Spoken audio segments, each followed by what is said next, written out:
So good afternoon, and welcome to the Budget Committee meeting, May 14th.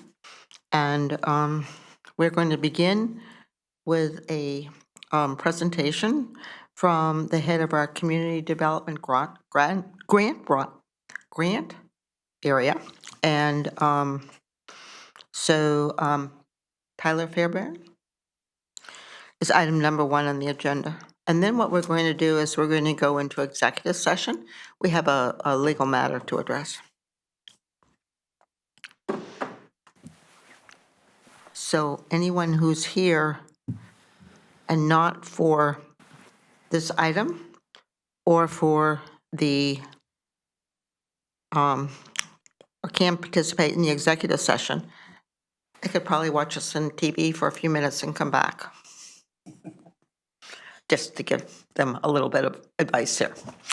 Tyler, so welcome, Tyler, and this is your, once a year visit with us, and you're coming to explain how you and your team developed the budget for $756,606.81, and this is the Community Development Block Grant HUD entitlement program for 2024. That's correct. Thank you, members of the Budget Committee, for having me on the earlier side. This is Tuesdays are my pick up the kids from school day, so I'll get on my way after this, and I will try to be brief with my explanation of the process, because I know you have a busy agenda. So this is our annual CDBG request. We started our process generally the same time we do each year. Early January, we put out applications. There's a 30-day window for our nonprofit community partners to apply. Our Community Development Advisory Committee to the First Selectman then hosts several public meetings and public hearings in order to hear from the applicants, learn more about their programs, and conduct site visits in order to make fully informed recommendations to the First Selectman for grant funding. This year we had 37 total applicants. 33 of those were funded. All of the capital requests were funded. 19 of the public service requests were funded. A challenging year as usual in that we got double the amount of applications in dollar terms as we had available. I would like to make a distinction. The original item that we submitted was for the 756,606.81. We found out late last week, I think it was Thursday or Friday, what our actual allocation number was. What we do with this is, if we haven't been told by HUD what our allocation will be, we assume level funding and then we adjust as needed. So the 756,606.81 has become 752,351.81. I believe. Thank you. I believe the revised version of that has been sent to finance. So. We have it. Okay. Yes. That we had a 1.8% reduction from last year when we heard from HUD, which is pretty good, all things considered. Each new community that gets added to the CDBG pool throughout the country reduces everybody's share a little bit. So to only go down 1.8% is pretty good. So I just read what was on our agenda. That was the number that I used. Yes, absolutely. I think I covered most of the process. Were there any specific questions about this year, about the applicants, about the awards? Is anyone? Perry? Just curious, how do you allocate the reduction? Is it proportional across all of receiving? It is. So on the public service activities, we're capped at 16.25% of the total award. So the difference there was only $2,000. We just reduced that proportionally across those who were awarded. And then on the administrative side, we're capped at 20%, so that's adjusted as needed. And then we needed to make an $8,000 reduction on the capital and housing projects. So we reduced several of the larger ones by a few $1,000s each, so as to not negatively impact their project so much that they wouldn't be able to complete it. So you will be submitting a new summary for the next Monday's public hearing? Yes, the updated. With the new numbers? The updated summary with the resolution or the request form and then the resolution have been updated and sent. We have a blue sheet, and we have the resolution, but we don't have the updated schedule. Schedule. Well, the numbers, the little award. Yes, I will send that, to the team. here Samantha? Before I leave today. Okay, great, super. Leslie? I just wanted to ask a question, just the process, because this has got to be very difficult for the committee to take double the request and to reduce them by a certain amount. And I guess there were 4 different requests that weren't able to be, any contribution been made under the public service activities. And just how do you decide, did you decide not to fund those 4 projects for any amount? Yeah, so what the committee will look at when they're making recommendations, particularly when we have so many asks and so little dollars available, they will try to get everybody something. So, for example, Family Centers applied for 3 service grants, they got 1 of them. The YW had a service and a capital project, so they awarded a pretty sizable amount to their capital project. And the one that was not funded, the United Way, I think the concern there on the committee's end was that it was a grant-making entity looking for funding through a grant to then issue out again, which, they didn't feel entirely comfortable with. And then when I look at the capital, has the Historical Society been on this, a recipient for multiple years, or is this? The Historical Society's back for the first time in a while. They, when I started here in 2017, they were awarded funding, I think in 17 and 18 to do ADA accessibility upgrades at the Bush Holly House. So this is the first time they've come back for a grant in a number of years. Because it comes back when when the service entities are also asking for money, so that was kind of, to me, an interesting allocation, substantial amount. Yeah, it's, I remain frustrated that we're statutorily capped at 16% on the service side. I think there are years where it would make more sense to put more funding on the service side, but it's, the bounds we're working within. And the cost to administer the program continues. I know we're at the allowable amount of the 20%, but that doesn't cover 100% of that cost. Is that correct, or does it cover? Close. It's There, I close think on there's that. some certain, I think, benefit portions that are being picked up by the town. Okay, thank you. So, do you have any questions, David? No. So, mine is just more general. There are, and I guess they're the same 3 organizations that were in this year's program, but they're programs for the arts.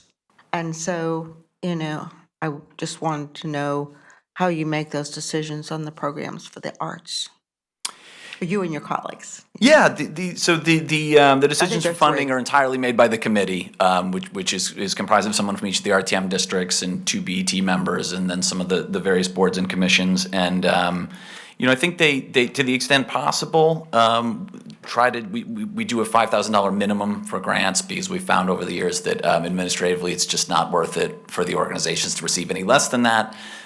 So what they will typically do is try to award everybody at least $5,000 and then kind of work from there if there's any left over. And it's always nice to see certain new organizations come in offering some different services. I think one was arts for seniors at River House, and another was arts for kids through the schools. So it's a cool way to expand access to programming that might not have been available otherwise. Thank you. So are we ready for a motion? Yes, I'll make a motion to recommend approval of the CDBG HUD entitlement grants 2024. I'll second that. So moved by Leslie Moriarty, seconded by Harry Fisher to approve $752,351.81, the new number. Those in favor? 400. Now, we also have a resolution. Is there a motion to approve the accompanying resolution? I'll make that motion. Second. So, motion to approve the resolution made by Leslie Moriarty, seconded by Harry Fisher. The amended amount of the resolution is, but anyway, I'll look at the other sheet, $752,351.81. Those in favor? Aye. Okay, so that's 400, and so both of those motions have passed unanimously. And unlike some other things that pass unanimously and where there's no discussion, in this case, you do have to come to the full BET meeting next Monday evening because there's a public hearing. Sounds good. So we'll see you then. Okay, thank you again for having me at the front of this meeting, and I will send that stuff to Samantha and Pete and Roland right now. Okay, great, super. So do I have a motion to move into executive session to discuss a pending legal matter of Riggins versus the Town of Greenwich? So moved. Moved by Harry Fisher, Second. seconded by Leslie Moriarty. Those in favor? I Aye. moved into executive session at 12:47.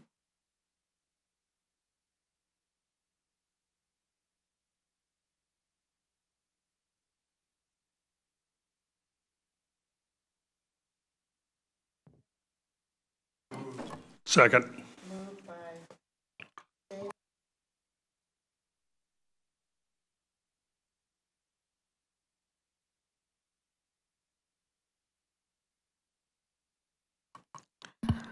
So, do we have to wait for the public to, Open the door I think, can we open the door here? and make sure, And I know, I know. Samantha, will you just check and make sure that Dawn knows that we're out, please? Usually does from the mics. yes, and the next item I'm on with Lori Mtg now, and she's outside, so I just, Oh, did we need to continue executive session? No. No, we we're out. we That's just, the first I- next matter. so I just want to make a comment here that the motion to come out of executive session was made by David Weisbrod, seconded by Harry Fisher, and we came out at 1:12, and the vote was unanimous, 400. And so now we are going to begin, You might want to know no subsequent action. well, we won't take up SE6, it's not needed. So we're moving on to AC1, the Aging Commission. And have we seen Laurie Contadino? She was just outside. Yeah.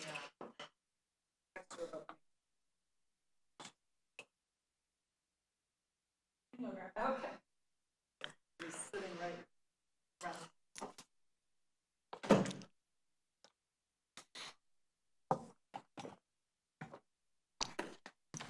Thank you, Laura. Absolutely, well, I'll just shift right over here. So, Hello, Laurie.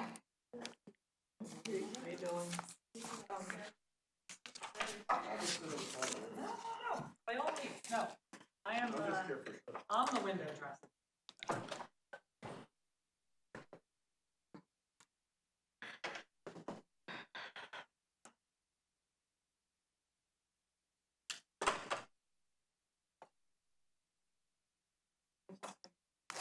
So next on our agenda, we have AC1, which is the Commission on Aging, and this is the approval to use both a Connecticut ARPA funds grant, as well as additional funds from the Wallace bequest for improvements at the Wallace Center renovation, I guess they call it.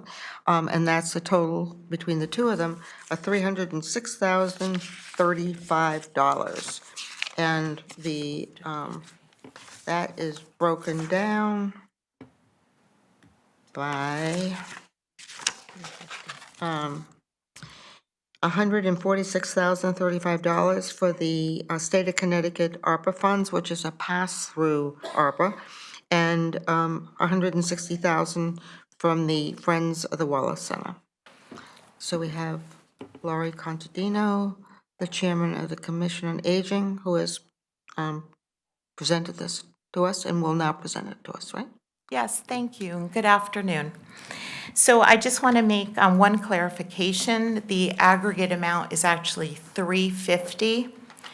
350? It's $350,000, and it's 146,035 from the ARPA funds and 203,965 from the Friends of the Wallace Center. Okay, so you'll need to, Yeah, I Present. updated the form, and we actually have documentation, an agreement letter from the Friends of the Wallace Center for that amount of money. okay, thank you. So I wanted just to give very briefly what this ARPA grant is. The Commission on Aging was notified that funding had become available to senior centers throughout the state of Connecticut. These are ARPA funds given to the State Department of Aging and Disability Services to administer. The allocation that was available to the town of Greenwich of 146,035 was based on an equity formula that used total population 60 and older, the number of non-white individuals and disabled individuals 65 and older.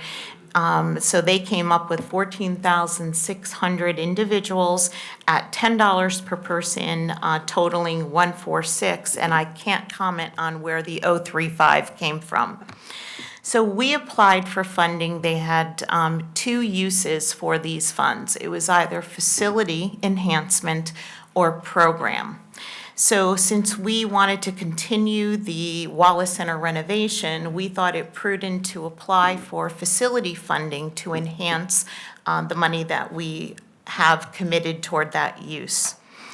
So what we're seeking is an approval of the 146,035. It's a reimbursement grant, and that be appropriated for the purpose of architectural and engineering services, and to also appropriate the 203,965 in private funding from the Friends of the Wallace Center to supplement the ARPA funds. And I know that Laura McGeechee, who has been so helpful to me through this process, also wanted to comment on the contract itself and the indemnification as well. Good afternoon again. So this is, again, a state of Connecticut contract from the Department of Aging and Disability Services. ARPA funding is twilighting, but there is another allocation, which is of the 146,035 to the town.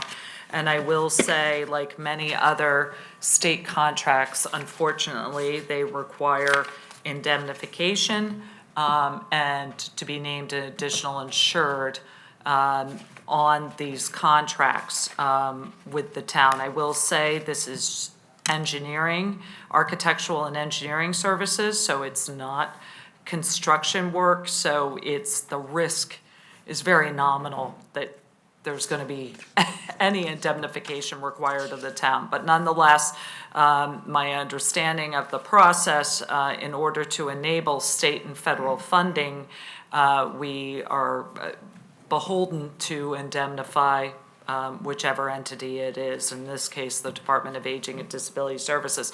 That's not to say that there's always initial pushback. I've spoken to state counsel, who has also referred it over to the state attorney general's office, but they're, in colloquial terms, don't hold your breath, right? So they're saying, no on the general provisions, which is Section B, Part 2. They don't waive those provisions. This is what they use for all the municipalities within the town. That being said, pursuant to the policy and procedure for the town, since there's a self-insured retention of $3 million, we would require insurance to be covered for this contract. and did reach out to Megan D'Amato, the risk manager, to determine how much of an annual premium it is. Again, this is likely, hopefully, to be signed contract by the end of the year, but was able to obtain a premium quote of $2,065 per annum. And again, in theory, that's a lifetime quote, but she said it won't vary too much by the time this actually would go to contract. It is a little bit time sensitive, this contract, to secure the funds. It requires a contract to be signed with the contractor for the architectural and review engineering services by December 31st, end of the year. So that's why there's a bit of a push to get on the June call. For RTM, and that we're coming to all the committees and Board of Selectmen. I should say that we've been previously to the committees that have approved this, and Board of Selectmen, in light of the time sensitivity of this, waived the second read, and now it's before you and before your full BET next week. And I'm happy to answer any questions on the contract. You can go. I have a question too.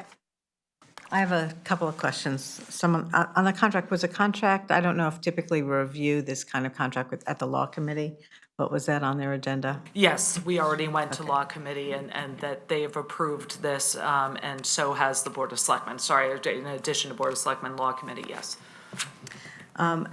So now, on the, this is the state ARPA grant, which is why it's reimbursement-based, different than ours. And so I have questions sort of in different places, but first, at this point now, we've got a fair number of the indemnification insurance items in place. I think the allocation of the cost here, you have appropriations presently in place cover the first year, and then it goes into the risk management. Is that in the Commission on Aging operating budget that you're covering the 2,000 or whatever the dollar amount is going to be for the first year of the indemnification, or is that in a different budget? Do we know? Well, it was something that we just learned about, Okay. Last week, so we'd have to see if within the COA's budget, if we had the funds to cover that. Well, I think it would be pro rata, right, until the next fiscal year, right? So if, in theory, you go to contract, if I may, and by the end of the year, which it's going to be tight, so December, if you do a year premium, I don't know how that works, but that slated for budget. That's how usually these have worked when you ask for an interim appropriation, that you absorb the insurance premium and then put it in your budget for the following, but I defer to you as well. Insurance required by the state? Yes, it is. So, To name them an additional insured, yes. so I know you have other questions, but while we're still on this question. So I just wanted to make the comment that we did talk about whether this insurance was needed because we didn't have this kind of indemnification on the other ARPA funds, but determined because this is a pass-through on this particular department within the state. They got the funds and then us. The indemnification requirements were different because we haven't had to do this before on our other ARPAs, even our ARPA pass-through, right? Pete was very much involved in this discussion, so I just wanted to share that comment. And then I have a question as to when does this indemnification end? Does it end like when there is a certificate of occupancy on the, for this project? Because this is different than ones that say are on the street and, on a driveway or something like this. I mean, there's an ending to this, and that's perhaps when we get the C of O. Is there an ending to this indemnification? Well, actually, it would not be C of O because that would be construction. This is just design for this money for the indemnification. No, I understand that, but I was Right. trying to, what is the end date then? I Well- was just trying to figure out how in a project like this you'd have an end date. How is the end date determined? I think through at least the reimbursement period and that the contractors have been paid and the ARPA funds. So it's going to be limited because this contract requires that all work be completed on the engineering and architectural by the end of fiscal year or 2026, right? So it's needs to be contracted by December 31st of 2024 and be fully completed by 2026. So that is, and that's discrete for this project. Okay, thank you. That answers the question. Leslie, you had more Yeah, no, questions. I just a wanted to- couple of things, because now we're getting a fair number of these indemnifications. I do think the finance department, and we can work together, should keep an ongoing list of how many are sitting there, and if they're being charged to the risk management department. It's just a subset of their budget that it'd be good to keep track of. And we'll have to clarify the right way to charge in the past. I'm not sure whether we're being consistent about that. I have, on the funding itself, there are 2 open appropriations for your project currently. This is to look forward, but in this current year's budget, 30,000, the capital budget was approved for planning documents also. How does that appropriation interact with what's being requested today? So that $30,000 is to conduct a building condition and assessment of the entire 299 on Greenwich Avenue. There are so many things that we encounter when we go into renovating an area, and what the Commission on Aging and the Friends of the Wallace Center don't want to have happen is that the town has already upfronted $2.5 million for the renovations to date over the past 11 years, and they're poised to release an additional $2.5 million plus to continue the renovation. So the greatest concern is that we can make the first and ground floor absolutely spectacular, but what do we know about the integrity of what's in the walls, the plumbing, for example, third floor bathroom, because we've had leaks on third floor and the water finds its way to first floor. So what we didn't want to have happen is that anything that we continue to invest in could be impacted in a negative way by anything else that's a facility ill or a building, something that needs to be remediated. So that's that $30,000. The other $300,000 is an appropriation for a different state grant that we were awarded that we have not yet used, and that was appropriated for converting what was the old kitchen on the first floor into a fitness room. So that is kind of earmarked and can only be used for that specific purpose. Two other questions quickly from me. The Wallace funds are in place. There's no additional fundraising that has to be done. Is that right? We have a finite amount for Wallace funds. That's the $2.5 million bequest. And we do need to continue to raise funds because costs continue to escalate. And depending upon when we are actually complete with the renovation, to make certain that we have money for furnitures and fixtures and No, but the whatnot. 239 that you're getting from the Wallace funds, that's what I'm thinking about. The 2.5 million? Or the 203,965? 203.9. Yeah, that's already been committed. That's there, right? It's not, Oh, yes, I'm just checking that off, yeah. yes. And then, just to be double sure, we need to give an indemnification to the state plus the insurance? That's the requirement, both?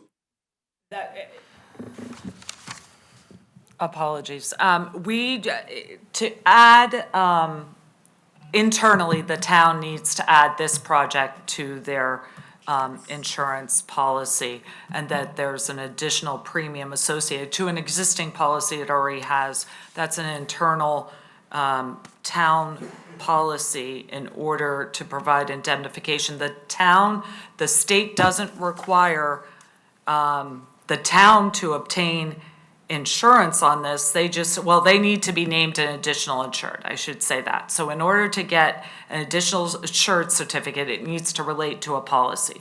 And the question whether that can be an existing policy or an additional premium to add this to a policy, I defer to risk management on that, because I know that there's sometimes, I think the hope in speaking, I will tell you, to the risk manager at the beginning, was hoping there wasn't any additional premium. It could be tagged onto an existing policy, but indicated that it's not, because it's, quite frankly, she says it's difficult to get quotes from the Yes, insurance carriers. so the answer is, we need to name them as additional insured on the policy, and also we need to indemnify them?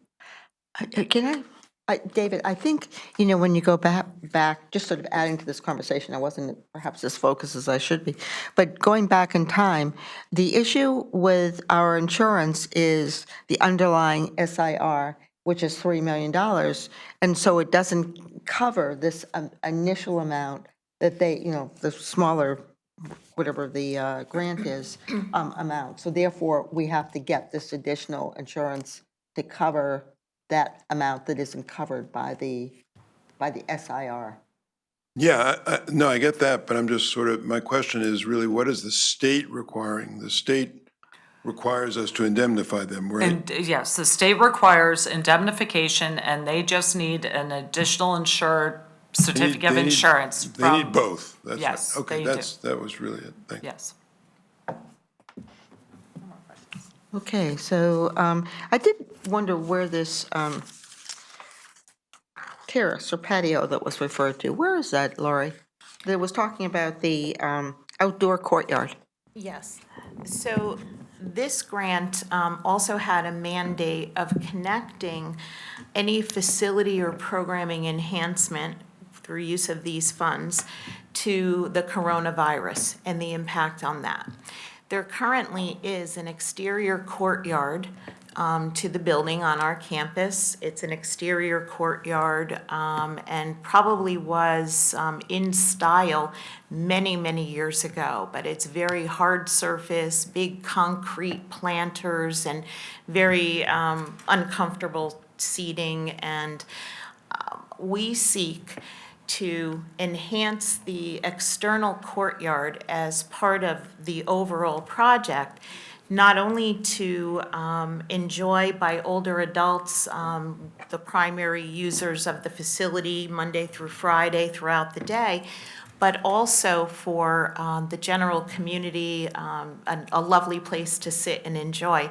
We also have a letter of commitment from the Bennett Family Foundation, who were the original donors of the courtyard, to from Carl Bennett to his father. And the daughter, Robin Bennett Kanarick, is very interested and brought this to the Family Foundation of providing funds for that piece of the enhancement down the road. But we're seeking that it's wonderful programming space with the new cafe. It could be lovely to dine outdoors, all within, our campus, and that was that piece. So my question was, where is the courtyard? Oh, it is directly across the street from the Greenwich Smoke Shop on Havemeyer.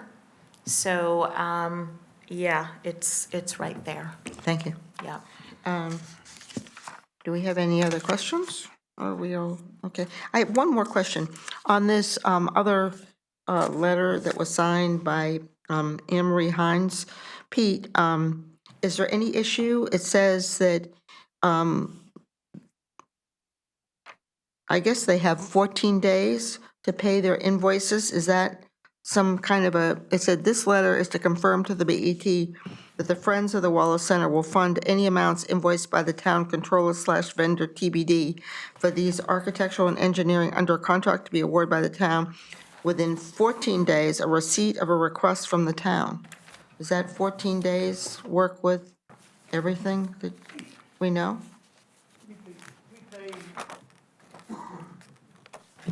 We pay immediately, within the week. Okay, so it doesn't- It might slip to the second week, based on what part of the week you get it, but we don't hold any bills. So it doesn't create any hardships on the finance department? Okay, thank you. Okay, so do we have any motions, and do we need to, I guess, elaborate with the new numbers that were given to us by Laurie, which, I have, so I'll make a motion to approve the use of funds of the state ARP of $146,035, and the use of funds from the Friends of the Wallace Center for $203,965. And that totals? Oh, that's a different question. Okay. The total. 350,000. I'll second that. Moved by Leslie Moriarty, seconded by Harry Fisher, as described by Leslie in detail. Are those in favor? Aye. And is this routine or non-routine? I think it could be routine, don't you? I do. Okay, so both of you It's described moved well. and seconded as a routine item? So this is, we did vote, right? Unanimously, with the routine. Thank you very much for coming, and you'll hear from Mr. Fisher if there's any change in that, but it doesn't look like you'll have to come to the BET meeting on Monday evening. I'll let you know if it changes, but I got it. Thank you. So our next item on the agenda, and I'll just sort of put the SL1 and SL2 together, and we have Patrick Liao from the Board of Education presenting them. Is that correct, Pat? Okay. And Not number 3? I'm sorry, did I miss one? No, because it's, number 3 is totally different. I think number 1 and 2 you can sort of talk about together, and then we'll do SL3 immediately following 1 and 2. So we have SL1, which is a school lunch fund of $392,000. This is an additional appropriation, and for 3 items that are listed for the POS system replacement, additional lunch paper supply, and food costs. And in addition, and so that they're asking for additional funding for. Then there's $20,000 of that same grouping, and that's to be a transfer from salaries, right? We can't handle them together? Okay, so would you like to explain them to us? So, in total, can you hear me? No, Press the... green. Okay, all right. So, the SL1 is for the 3 items, which is for the POS systems, and then the paper products, and also for the food costs to finish the rest of the school years. And then this in total is the $392,000. And the SL2, as summarized, it is a $20,000 budget transfer across the major object code from the salary lines to the food costs. The savings in the salary lines is because there is the food services director's position was vacated in November of last year. Until now, it has not been filled up yet.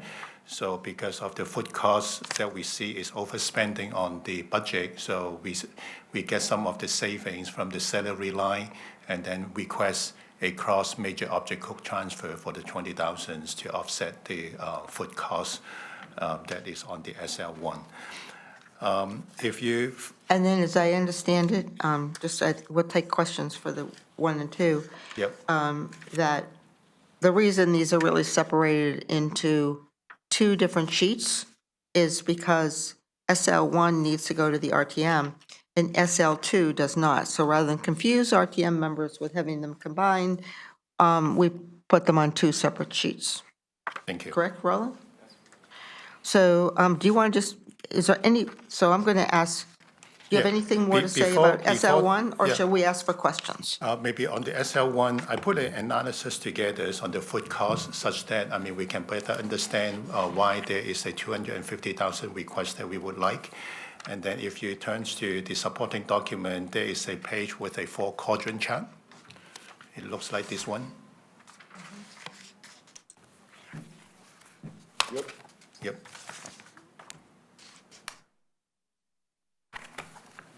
Okay, so what I'm trying to do in here is I'm looking at kind of like how the original budget was put together by the vacated food services directors about the food costs. So there are 4 areas that I see that which is impacting on the actual food cost versus the budget.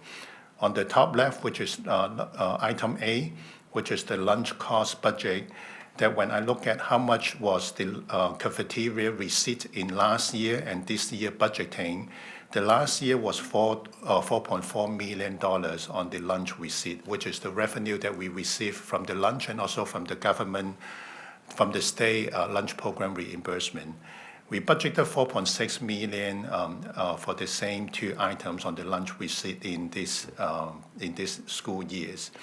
The lunch price is the same, which is $4.40, and therefore, as such, when I calculate the number of lunch, it was 1 million lunch and the roundings to the last year, and then it is 1,045,000 lunch in here. If I look at the food cost of last year of 1.722 million, the average food cost per lunch would be at 1.72, but it was only budgeted at $1.62 per lunch in these school years. So, I mean, we understand the inflation, the food cost, price accelerations. So, I mean, by just assuming if it is a year-to-year flat on the, instead of 1.62 is 1.72, it was under budgeted for $110,000. And on the top right, it is the price increase. So with this, I asked the chef, asked the admin assistant to pull kind of like what we ordered for the key items last year and compare the price of this year, which you can see on the bread, on the fries, on those protein, the pork, chicken, beef, turkey, bacon, and then the vegetables. I mean, you look at all this, overall, the price is 6.8% higher on the unit price. And then this is account for another 120,000 of the gap.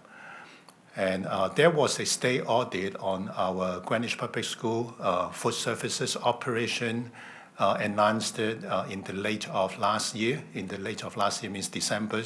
The audit was done in April.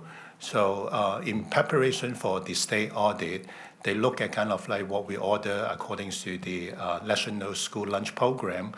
And then, I mean, some of the things that we have been ordering, I mean, is those regular food product.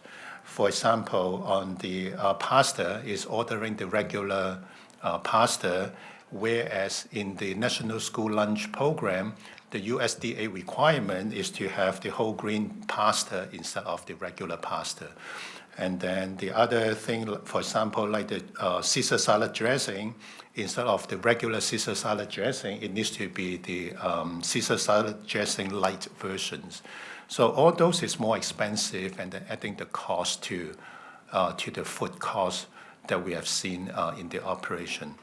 And So for the public, I think what's amazing is that we've been ordering Heinz ketchup, and what they want is Heinz ketchup simply. Yep. And that price is 187% higher than regular Heinz ketchup. is a box of those small white pet ketchup. I mean, if you goes to, I think, if you goes to like McDonald's, those, I mean, when you get kind of like those ketchup, it's a white small pan. It is the regular one. And then, I mean, when we order this from kind of like the vendors, for those light version, it is a lot more expensive. So, and then I also asked them about the vendor selection, but it went through the procurement process at the beginning of the school years. So those are the approved vendor for us to order the food, order the condiments from them. And finally, I mean, as I've kind of like forecast how much on the lunch receipt that we are going to get, we are not making the $4.6 million of the budgeted revenue. It is more like $4,024,000. So it is about $600,000 miss on the revenue, and therefore it should have the appropriate food cost savings because of missing the number of served lunch as well. So that one should have saved us $200,000, $211,000. So adding all these four things together, that's kind of like show you how, I mean, the total food cost, everything kind of like according to this analysis will be $210,000 more than they budgeted on the food cost. So can I go back to chart C on the audit findings? Yep. Are we serving these things because that's what the students at the schools like? They'd rather have Barilla penny pasta than Barilla whole grain pasta? I think No? two things. What? I think two things. One thing is. No, but it's my understanding that, as an example, the students want special blueberry muffins, and that isn't on the list, and therefore, Yeah, we we don't get stopped any it. reimbursement for. Yeah, yep. So there are two things that I think. One thing is, because this is kind of like what has been ordering, and then we didn't have a state audit kind of like for a while. So this is kind of like how it is operate, how it was ordered, and then it continues to be ordered. Second is also kind of like, Leslie, I think you are correct. Some of this is because of the feedback from the students. Actually, I got an email, now that I'm kind of like taking take care of the food service for Tony. I also got an email from a parents, from a mom in the Granville school asking me, her daughter is saying that why the pasta become brown color recently instead of the normal white color. So, I think the second part also has some things to kind of like per request of the students. But given that it was not being audited for a while, as I said, so that has been kind of like the way that it has been ordered and fulfilled for the lunch. And in order to comply with the NSLP program criteria, the USDA required the food code needs to be followed. Thank you. So, Harry, So this is the biggest one. And then if you turn to the next page, which is the POS. right, The POS system that we have in the cafeteria right now, it is very old. It was implemented in 2010 or even before. The computer server running this program is installed with Windows 7 or even earlier with Windows 2008. Those Windows operating system is no longer supported by Microsoft, and therefore it is kind of like, there is a lot of security risks and exposures related to the computer system on the POS. We are paying Heartland. Our current service provider for the POS is Heartland for our old machine, and then we are also requesting to use them to kind of like for the hardware upgrade. Once the hardware is upgraded, it will be on the latest software platform that Heartland will provide. The current software platform that we are using, we are paying the annual subscription of $10,000. The new POS hardware with the new software platform, we are also paying the annual subscription as $10,000. But we will get a lot more out of the new software platform that is on the cloud, that has all the required data to satisfy the state lunch reporting requirements. So the ongoing running costs will be the same as the old versus the new. But because of the security issues in the IT, because of kind of like missing the required data collections from the old POS system, this needs to be updated. And this is also one of the recommendations from the state audit on the food service operation in April.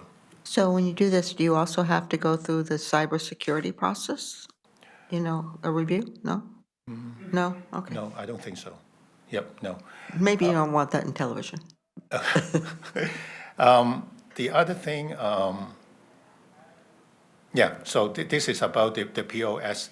So this will kind of like improve on the security, and then also the comply with the state requirement on the lunch reporting.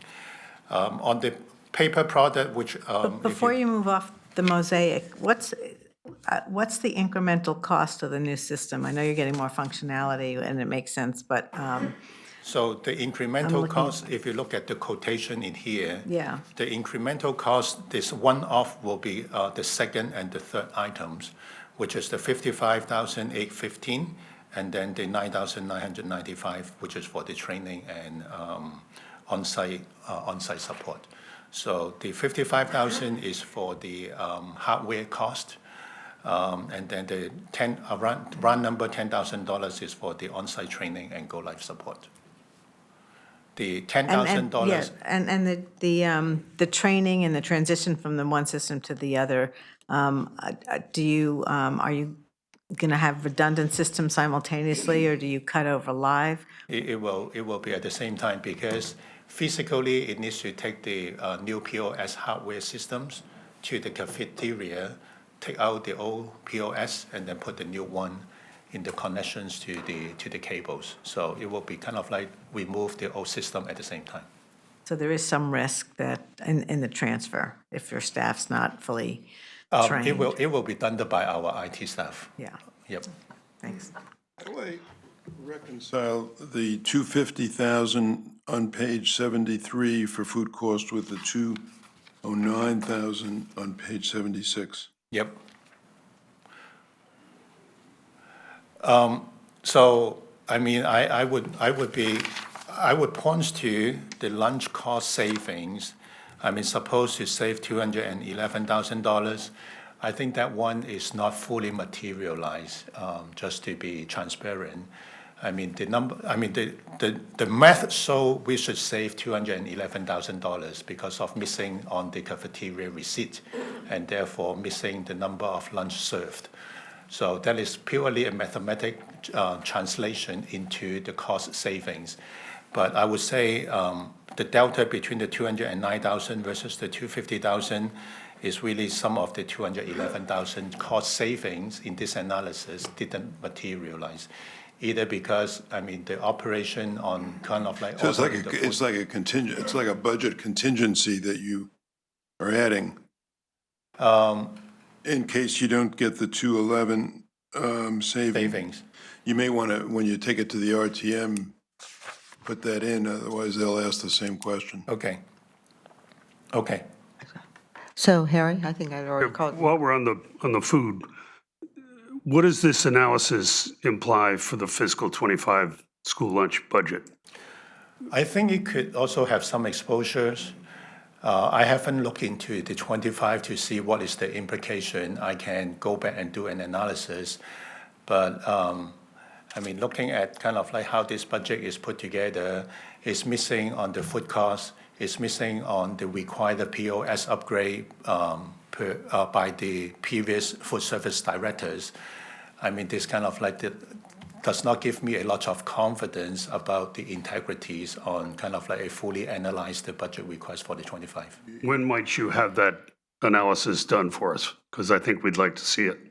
I'm not pressing you, I'm just wondering what your time frame is. Another question is, when, there is no head now for the school lunch fund, right? So when do you expect to get that person in? Is that right? We just finished the interview. We made an offer, the candidate accepted, is now going through the background check and then the medical check, and then we'll determine the start date of the new persons. So that probably will help in response to Harry's question too, when the additional. But I also have Harry, the same question as Harry. Yep. Yeah, so when you get the analysis done, make sure it gets to the finance department and they'll promulgate it out to us. Yep, okay. I think it's important to get that as soon as practical. Yep. So I think, it is fair, Leslie, your comment. Maybe I also kind of like want to see the new food services director on board, because now that, the school has not started for the next years with this budget, how can that be kind of like fit into the envelope in terms of the operations? Meaning, there is kind of like 10 months of times to kind of like see how the menu should be structured, how the food should be included, what kind of food should be kind of like generating the revenue as a snack, as an a la carte item. So, those can kind of like put more thought behind the overall 25 budget. So I don't think I'm ready to just come and ask for additional exposure. No. I wasn't implying that you're going to come to us and ask for additional funds. I think it's, we're not inviting that at all. Yeah. I think he may be asking for blueberry muffins. Keep the information flow going. Yep. And if it's an initial report, in July or August, and another report somewhere around year end or something like that, that has more experience and input from your new employee, then that would be good. I think more information is better than less. Yeah, I think so. I think, at this point, I think it is not ready to kind of like make a declaration whether the full year 25 is an exposure or not. Okay. But, there are things that can be, there are action that can be taken to kind of like fit the food costs into the envelope. So, we'll work with the new food service director once she's come on board. Right, So, thank you. So I think what I'll do now is take motions on SL1 and SL2. Do I have a motion on SL1, which is for the $392,000? And this is for the additional appropriation for the POS system, additional lunch paper supplies, and food costs. I'll make the motion to recommend approval of $392,000 as an additional appropriation to the school lunch fund. I'll second that. Motion made by Leslie Moriarty, seconded by Harry Fisher for the $392,000. Those in favor? Aye. So that motion passes 400. We didn't say whether that should be routine or non-routine. Leslie? I'm less inclined on this one. I know, it's kind of a new area. We didn't talk a lot about school lunch during the budget process, so our members aren't not quite as familiar with the issues here. And we got the oven issue too. Well, One that's a thing, different, that, we haven't gotten No, to that but- yet. No, but that may But not maybe be we, routine if that's either. not routine, then we shouldn't make this routine. So you're saying that this is non-routine? Let's get through them all. We'll say it's non-routine for now. Non-routine for now. so Okay? one thing as to this is also the $392,000 will come from the school lunch balance, the fund balance. Right. So that is also additional point that I want to make. Right. Yep. And what is the And then- what is the current balance in the school lunch fund? Was that in our attachments? As of end of Yeah. last year, which is June 2023, the balance was 2.126 million. Yeah, but keep in mind too that I believe this committee talked about now charging capital appropriations to the fund too. So that number will now be used for both operating and capital. Isn't that right? Correct. I mean, only because we hadn't had any capital for a while, so that was, It's starting. What? It will start, but no, yes. no, right. That's a good point. No, that's an excellent point. So do I have a motion for SL2, which is for $20,000, and this is also for food, but this is a internal transfer between object codes? I'll make the motion to transfer $20,000 in major object codes in the school lunch fund. Second, And is that routine and, oh, well, doesn't, No, Just- that the, it's an internal, oh, it doesn't go to, this doesn't go to the. doesn't go to the RTM, Doesn't but go, it no, goes. it doesn't go to the BET either. well, I don't know if it does. Yes, it does. Our agreements are that the. No, not normally. Well, this is an triple R fund. It's different than the schools, school operating budget. So I'm not sure we've ever clarified whether that particular policy for the Board of, it's just a BET policy, that the Budget Committee has the authority for major object code transfer for the school's account, whether that applies also to school lunch fund. Roland, do you want to make a judgment for us? We've never encountered it before. We've had several of those today, huh, So I'll Roland? say delegate it to the Budget Committee, but I don't know whether other members. Okay, are so, comfortable. so do we want to make this routine or non-routine?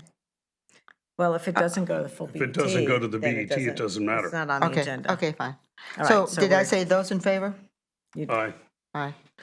400, that's unanimous. And then Roland, are we going to, how are we going to make that decision?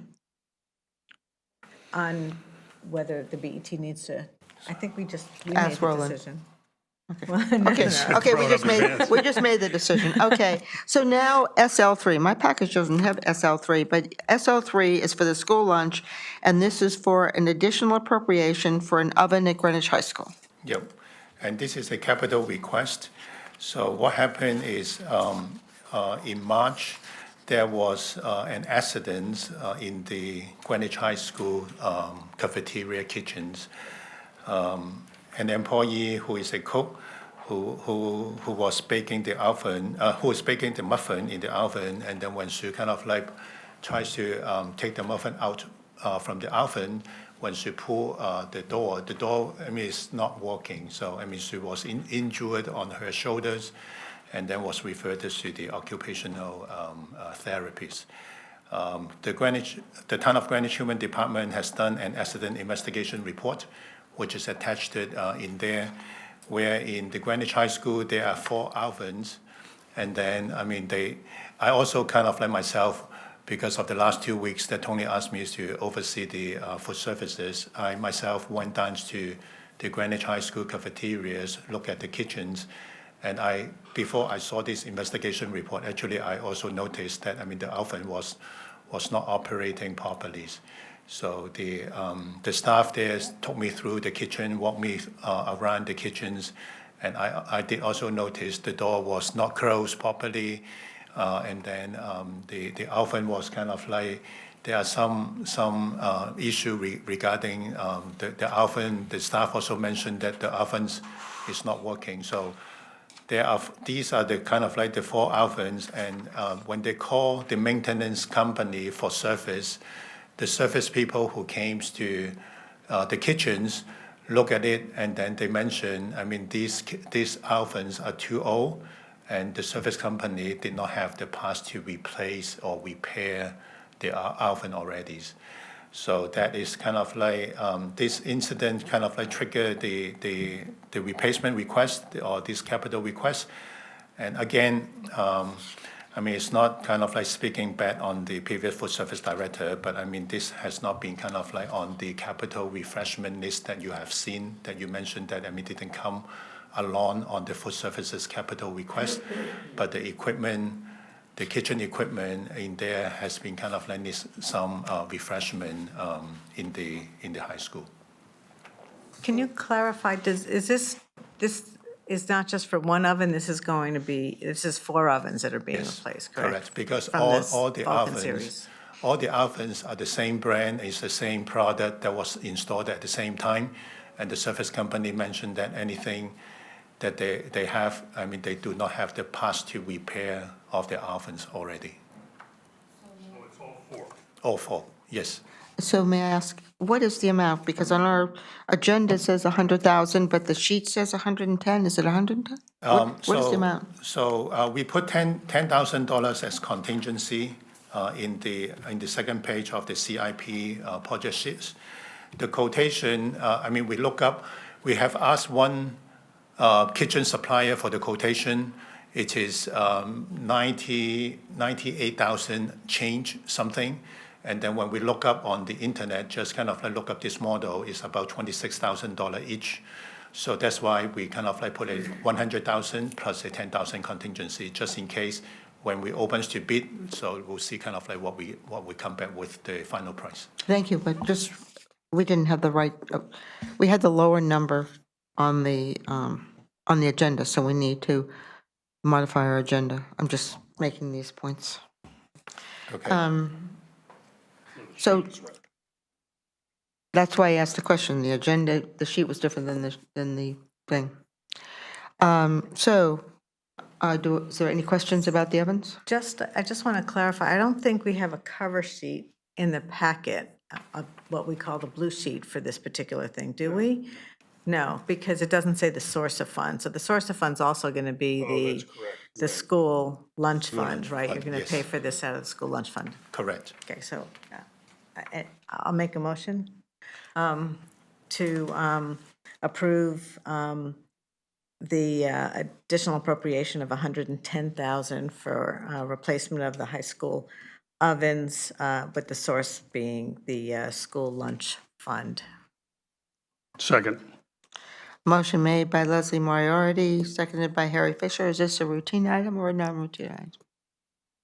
Should be non-routine. I think both should be non-routine, I think they both should, I agree, non-routine. which means So you need to come to a We meeting need you to come on Monday to the full BET. Okay. So those in favor of this Aye. motion? And so that motion passes 4-0-0. It's unanimous, so thank you, Thank you. Pat, and we will see you Monday evening. Okay, thank you. Thank you very much. Thank you for all the explanations.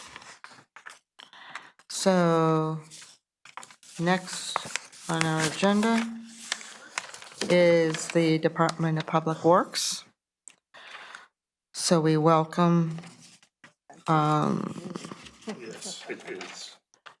we welcome our Commissioner, Amy Siebert, and we welcome our Deputy Commissioner, Jim Michael, and our head of our our sewer superintendent or whatever. You bet. You've got Rich Feminella here. Right. That was very good. All of you passed the quiz for all our names, so thank you for that. It's a lot to remember. Okay, so we're here with our first matter for you today, which we sent you the explanation for the additional funds we're requesting for the primary settling tank upgrade project for the Grass Island wastewater treatment plant.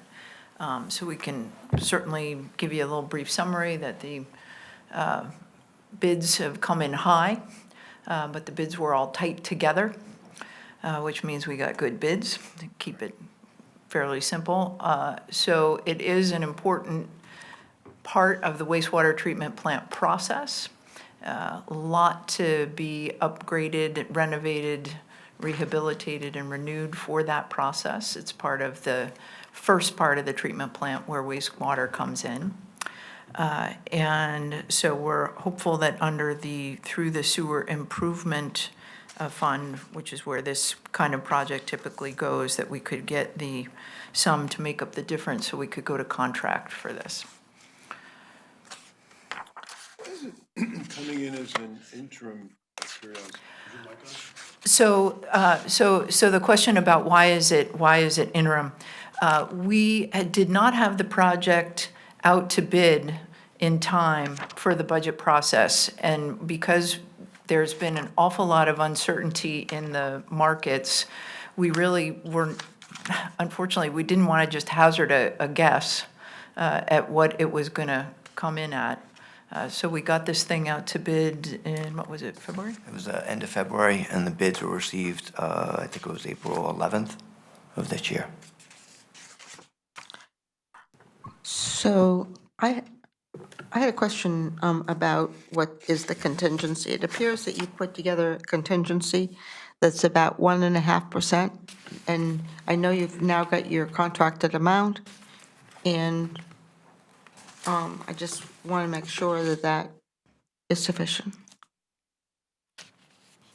I mean, that's what it looked like from your numbers. What I did, Amy, was I took your 12 million, because you're looking 30, the low bidder, the Nickerson bid at 12 million, 31,000, and then I added the funds for design services during construction of $1.4 million. That was 13,431. 200,000 contingency is approximately 1.5%. And you, given that you have contracted it out and everything, you think that does the trick? It's our best guess. It's our best estimate at this point. We have some items in our project that hopefully will be sufficient allowances and so forth. So that's our goal to No, move I just that want to forward. make sure that, you know. Yeah, well, we know it's a big ask, so I think we want to be sensitive to that No, no. number too, I'm- honestly. And you it'll know. take, what, a couple of years, we figured here. Correct. So Roughly 2 years to so finish we will have a construction. chance to see how it's progressing, as Rich said. Okay, great, thank you. Harry? Yeah, this is a big miss. And I'm focusing, start off on funds for design services during construction of another $1.4 million. How much did you have in the original estimate for that line item? So I would say probably percentage-wise, everything was fairly similar, but if we go back to some of the original estimates, what we also found is that we modified the project scope to some extent. We've discovered in looking at, the team discovered in looking at the primary tank renovation, the primary settling tanks renovation, that it's not just a matter of putting in new equipment. As the design unfolded, we found that it was really, prudent and wise to address what we have in there, which is a single point of failure with our So channel. what happens is the flow comes into a distribution chamber. So currently, right now, and the basis of the original design and even the basis of the original estimate from a number of years ago was to replace in kind. However, as we reviewed the design documents and talked as a team, when you get into the operations and the maintenance of the tankage, The distribution chamber currently, as it sits today, there is no way to isolate the flow in that chamber. So right now, if you have some kind of failure, you wind up losing all the tanks. You'd have to bypass with bypass pumps into each and every tank. So operationally, we tasked the engineer to design a way to essentially, it's not a completely equal division, but divide the distribution chamber into two sides. That results in additional piping, and it's not like a tiny pipe, it's a 4-foot diameter pipe. Addition of piece of a concrete structure, and basically with some additional gate structures, we will have the ability when it's constructed to isolate the distribution chamber so you could do work on whether it's structural repairs, whether it's the air piping that provides the mixing in that zone, those types of things that you would want to do operationally that were not included in the original design. So it seems like you had a scope change in your design process that should have raised, in my mind, some flags about the cost of this project that perhaps could have come out during the budget season. Did you really have to wait for the bids to let us know that there was going to be a 100% overage on this, almost 100%? Well, I don't think we knew, to be honest, I don't think we did know that it would land at that point. And I think the other thing we're seeing is that the bids that have been coming in for a variety of wastewater projects, what we've been hearing from some of our consultants and our folks across the state is that today, the last few years, estimating has been extremely difficult, because we're even hearing from the contractors that prices on equipment and materials and things are changing still very dramatically. So, yeah, this one we didn't know the answer to. You can certainly feel free to beat us up over, we didn't know at that time. I think we were kind of surprised where it landed, but that's where we are. And it is, I think, important to make this, make all these renovations to the plant and do these repairs. It's what was done back in the day was not operationally sustainable, unfortunately. No, I'm not disputing the need for it. It's just, this is following on with the we Costco understand. pump station where, that started, I think, at 9.6 million a long time ago. Well, again, a long time ago, unfortunately, prices have changed. Sorry to They interrupt have, you. but- It's But very. then the latest iteration was, another big one. So Yeah, these are expensive and difficult to do. yes, they are. You're right. You're absolutely right. It's very, the markets right now for wastewater work, what have you been seeing, Rich? You were telling me, so the lead time even on some of the electrical equipment is. Yeah, so on the electrical equipment, some things are 40 to 50 plus weeks. Emergency generators are over 80 weeks. So we're finding that the pricing, like we said, that when we talk to the contractors and all, they're telling us, you used to be able to go get a price for something in your contract, your supplier might hold it for you for months. They're saying, well, you got this for like a week. You got this price for a week. We're like, well, how the heck are you figuring out costs and bids and things like that in this kind of environment? It's a very fluid environment still. Very interesting because, times. Yeah. On the CMS Building Committee this morning, we approved pre-ordering hundreds of thousands of dollars of equipment. To try to address that, is that? And that's very common in school building projects to pre-order a generator, pre-order panels, transformers, all sorts of stuff. And it's being done under the auspices of Turner Construction, which is the construction manager for Central Middle School. I would think the same thing could be happening in your world to pre-order and fix prices. If it Well, can happen in our fortunately, world. if we go out to, when we go to bid an award, they can take, they have But we're that. doing this before we've even finished construction documents. Right, that's pretty unusual in the world of public bids for water and wastewater treatment. But if it happens in the But it'd be building interesting to, construction, maybe it could.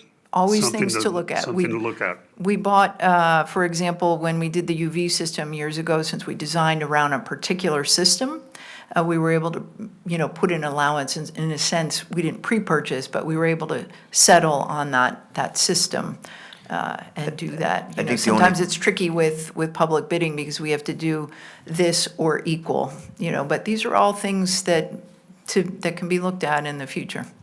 And the only thing I would add to that is depending upon what the equipment is, so even on some of the control cabinets with the capacitors and stuff like that, they have to be connected to a source of electricity to maintain those capacitors.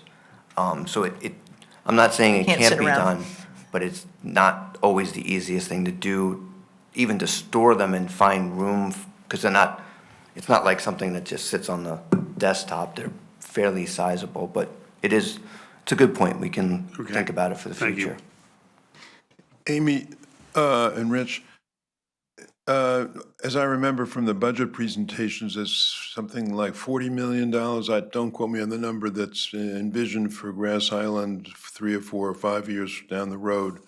How does this appropriation link, if at all, with that forthcoming? So that's a very much a placeholder guesstimate estimate for, which is probably going to be subjected to significant change, but we were trying to put, we're asked to put things into the budget when we haven't yet designed them and settled on them, but we're looking at what we can do to protect Grass Island from flooding. So that is unrelated. It's related in the sense that it's related to protecting the plant as a whole. But when you realize there's a lot of infrastructure at Grass Island that's underground, that's below grade, infrastructure there that still is maybe not above certain flood elevations and things like that. But this project really is taking a process, one of the processes at the head of the plant, and upgrading all the equipment in it. That future work helps us to prevent flooding it, which can be very destructive to electrical equipment and things of that nature. Granted, much of this is certainly underwater. A lot of the equipment here is in tanks, so that's not an issue for that. But Just to follow up on David's question, I'm looking at a CIP worksheet from this budget recent cycle, just the asset management of Grass Island. So the 5-year total, David, that you referred to, it's 88 million, 55 million of which is the flooding project. There is a project in here for fiscal '27, the influent that'd be the headworks headworks. improvement. Yeah, that's for the headworks improvement. And that's not, is that related to what So, being proposed now? so basically, when you come into a treatment plant, you have typically a headworks. And so we call the headworks the area where you're screening and doing grit removal. And so screening is taking out rags and other unmentionables and things of this nature, grit, taking out grit. And then you run into primary treatment where you're taking out mineral matter and things somewhat heavier matter out of your organic stream. Then you have your aeration process, which is where you're dealing with the organic matter in the wastewater, getting that all chewed up, and you go into some final treatment, final settling. You have solids handling, but at the end of the plant, after final settling, you have disinfection and ultimately pumping it But out you- to Long Island Sound. So those are the bulk of the processes. So primary treatment is what we're talking about with this project. Headworks is going to be upgrading the headworks of the plant, and in addition, that electrical infrastructure. So it'll be the influent screening, like Amy said, the grit removal, the influent pumps, the VFDs and controls that control those items, as well as the main electrical switchgear. Okay, so And this it'd be is a the new front, building, and we're talking about sort of the next step in the process is what you have now, but your 5-year plan didn't include an estimate for this. We started this project a while back, and then, as we've juggled the consent decree work and other issues like the fun of the pandemic and a number of things, we've juggled through these things. We've brought the project to bid. So this one's been, in the works for a while with us Yeah, the as sev- part of that asset management plan. The 7 million was approved in 2020 budget, so, so that's 5 years ago. Okay. Could you, would it be a good idea to have a tour of Grass Island that members of the Budget Committee or others on the BET could? That So I think that was mentioned once, and I was Yeah. just going to bring it up myself. Yeah, so Rich has been working with our IT department to develop a tool so we could actually figure out how to schedule everybody. Yeah, we had some technical difficulties on trying to get the ability to send you folks. We have 3 dates picked out, and then you can sign up for a particular time. I mean, to make the tour most effective, we have to limit the number of people in each group. And what we tried to do is we picked a morning time, an afternoon time, and then a late day time, so that it might fit with folks' work schedules. So that will be coming out shortly. So you can be happy about your cybersecurity efforts. It was very challenging to figure out how to be able to get a sign up for everybody, so. Yeah, we originally had Excel spreadsheets, and then that didn't, because they couldn't be shared. It just wouldn't work with the IT stuff, so we have another mechanism to do that meets the requirements. Wear sensible shoes. And I always recommend a ball cap or a hat. You never know. A lot of seagulls down there, so. Okay, so do I have a, Yes, I'll make a motion for an additional appropriation of $6,500,000 for the Sewer Improvement Fund, Grass Island Wastewater Treatment Plant, and we'll have a separate appropriation for the funding source for Right. that. We're getting out. Second that. And I think it should be non-routine. motion made by Leslie Moriarty, non-routine? Non-routine. Seconded by Harry Fisher, non-routine. Those in favor? 400, that's unanimous, and that's non-routine. We also have a bonding resolution to accompany that and that is for, it's noted as FI8, and this is for the Finance Department, $6,500,000. It's the bonding resolution for the Grass Island project. Do we need to discuss this, or this is the 20-year bonding that we do for our,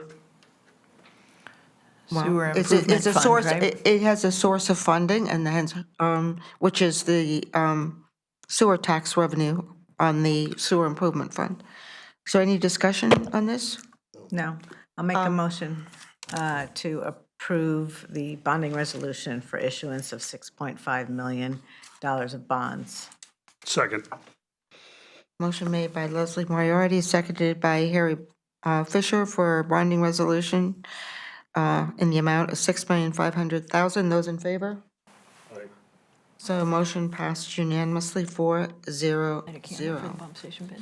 And you will have to attend on, Amy and Rich, you will have to attend Monday night Yep. because of the amount. It won't be routine. That's fine. And we are putting out some pump stations to bid, so if you have any like rabbit's feet or any other superstitious things you can deal with us for those bids, that bid, we appreciate it, because it's, And is this cost cop or is it another one? No, no. no, this is some that we've been trying to, It's much smaller than It's that. much smaller, but we've been enjoying working with the constituents on whose properties these stations are. It has been a lengthy and a very engaging process, and we're going to be looking forward to getting them out and done, so.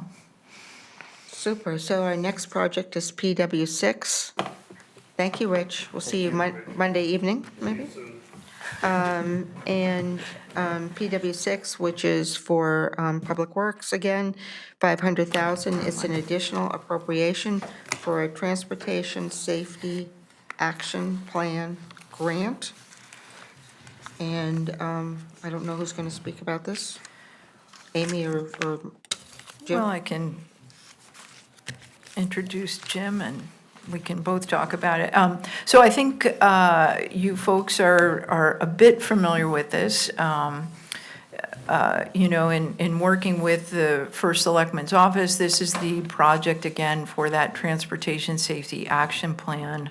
That is the project that has a $400,000 grant, and that we know didn't fit through the budget process, but again, in working with the First Selectman's office and all, the thought was, well, let's see if we could ask again, you know, provide a bit more information, answer some more questions. We certainly have seen, because we've certainly seen a lot of public support for it, people asking us about it. And I think, Fred, you wanted to say a few words before we got into our boring parts. So you, before, sure. I'm sorry, Thank Fred, you. but before she does that, can I just ask, the sheet that I have at least, it says additional appropriation. Isn't this a new appropriation?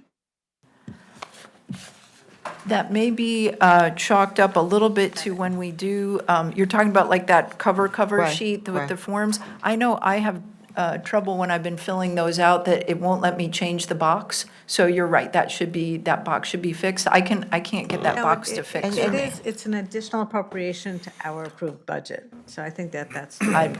Whatever y'all wish to call it. I And- do know that box has been giving me a little bit of agita, and usually, and finance has been so helpful. They usually always fix it for us, so. And the other one is, down below it says TBD, 500,000, but it really needs to be fixed to be the 400,000 plus 100,000? Is that correct?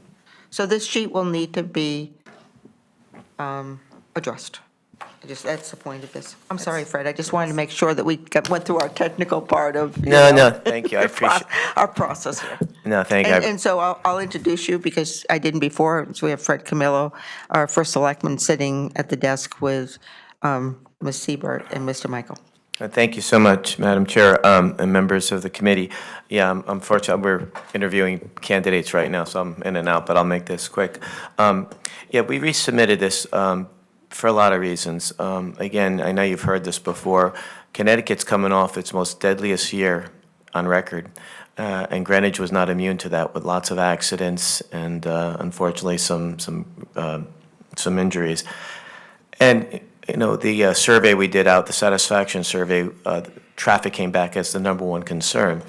And I want to thank DPW for doing their traveling tour as they're going around the town. Over 250 people have attended so far, and we've had over, I believe, 275 comments in favor of this.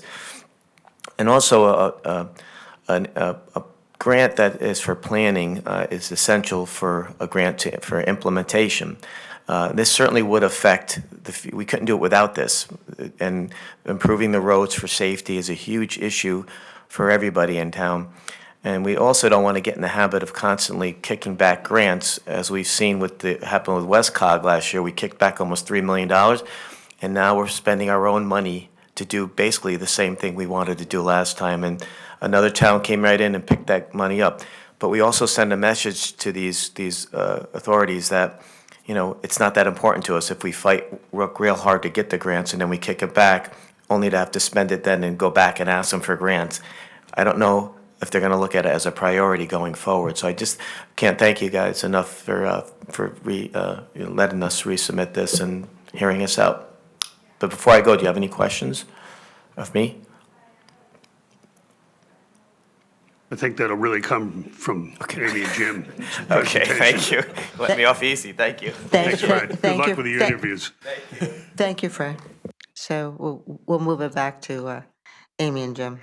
Yeah, I think what we tried to do is just, you know, again, this format of the paperwork we were able to give you we were able to write up a little bit of a lengthier description of it, you know, and see what questions you have. I think you're familiar with how we've talked about how this is to create a planning document, which is based on real data, the combination of data, public input, you know, all those things coming together to give us the basis for a plan. You folks typically ask us, where do you come up with your projects? We, you know, would give us something to point to when you're asking us about things like that we didn't make them up, or that they were not just from the person who made the most sound, perhaps we might say.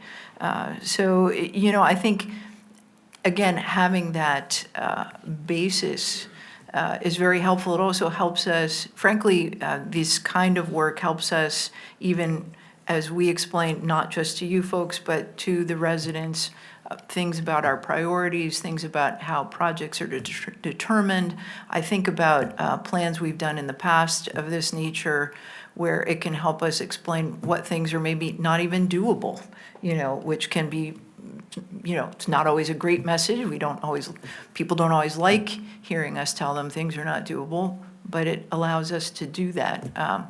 One question asked of us was, well, isn't this going to mean that we have to do it all? And we're like, well, we're in charge of the results of what come out of these things.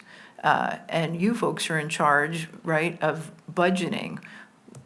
I don't think you've seen us trying to do everything all in one year. We move things out. We do things in accordance with the funds that may be available. We do look for grants for things, right? So that if we see some of these projects, we can see them funded by other means. So this kind of activity is really helpful to us for that.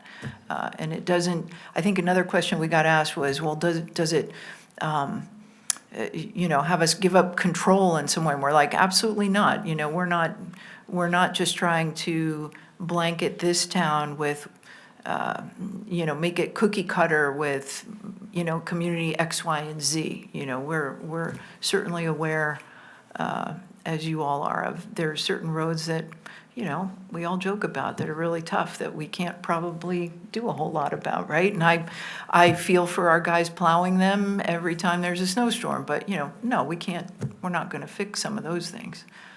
So that's not what it's intended to do. But I don't know if you folks have questions about this. So I just want to make one sort of generic comment, your comment about the additional information. Going around to the different committee and district meetings, we have asked in budget guidelines in the last couple of years if more detail could be provided to the budget committee, which then obviously goes to every other group, with information on the projects themselves. And we certainly were hearing that, I think Leslie and I heard that, in meetings that we were together and, over the last, week, 10 days.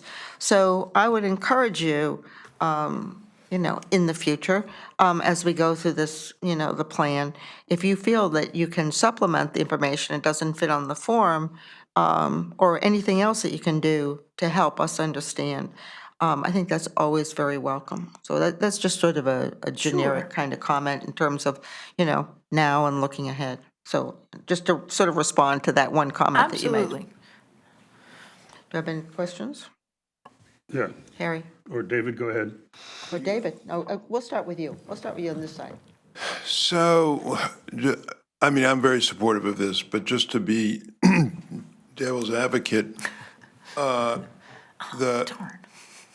there is a concern potentially of people say, well, wait, if you put, for example, on the toxic soil. So if you uncover in toxic soil that there's toxic material, you're almost compelled under the law to remediate that.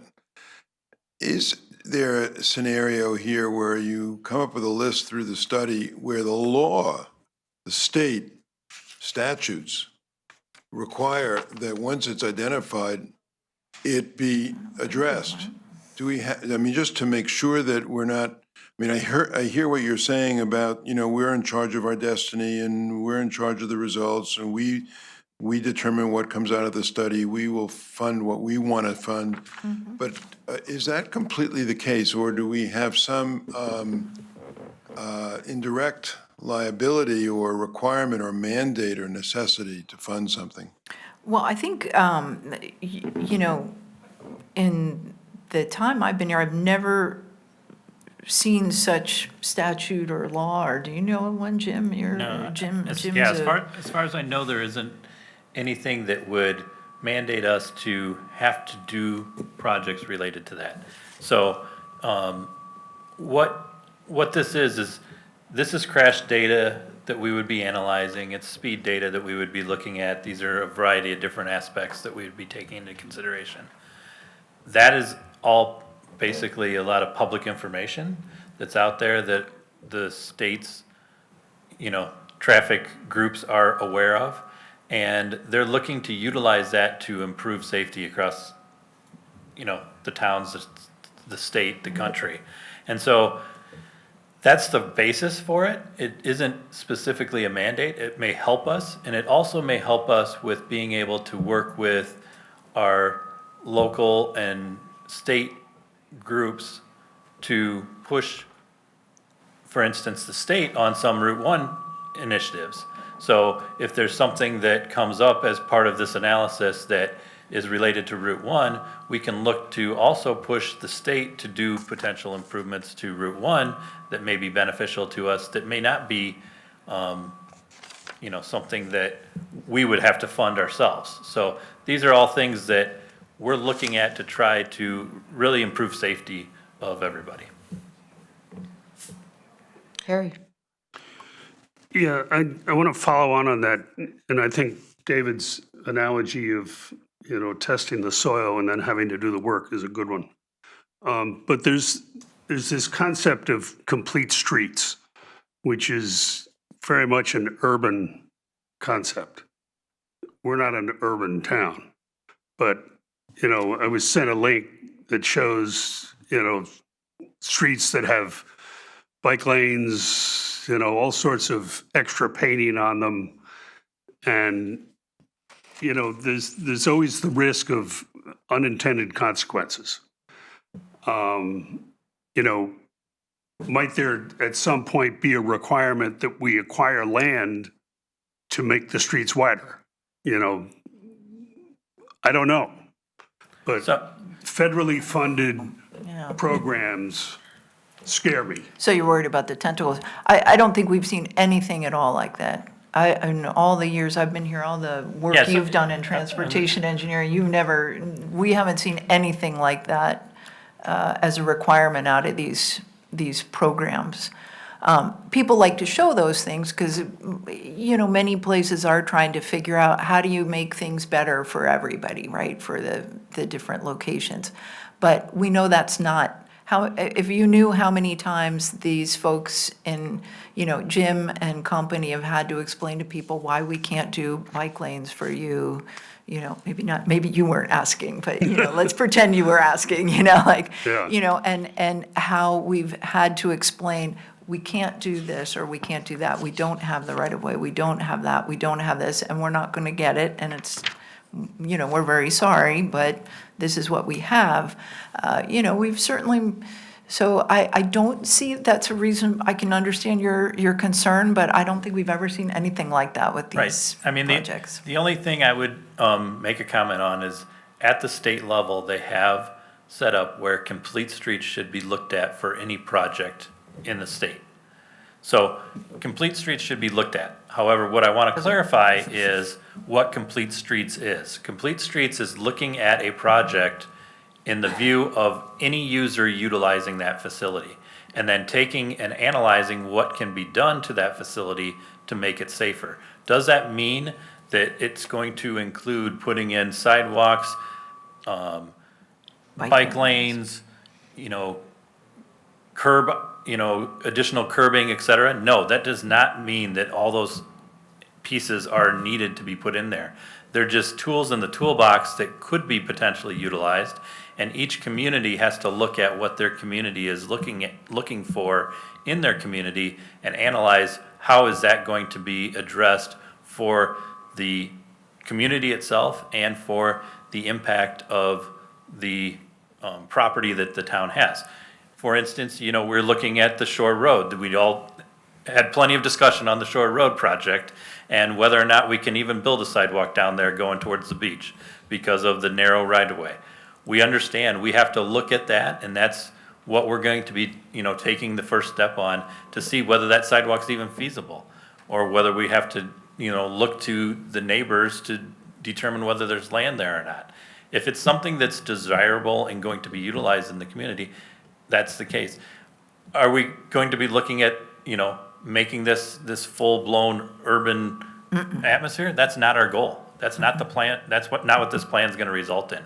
This plan one of the key factors is making sure that these plans are specific to the community that they're set up in, not to the nationwide, this is the only cookie cutter that has to be put in everywhere across the country. They want, one of their key things is they want the community feedback. That's why we've started these, these hearings that we've been having for transportation. That's why once we start doing this project, assuming that we move this project forward, that we will have additional hearings. We will have additional input from the community. So that's all gonna be part of the process. Why can't we do this ourselves?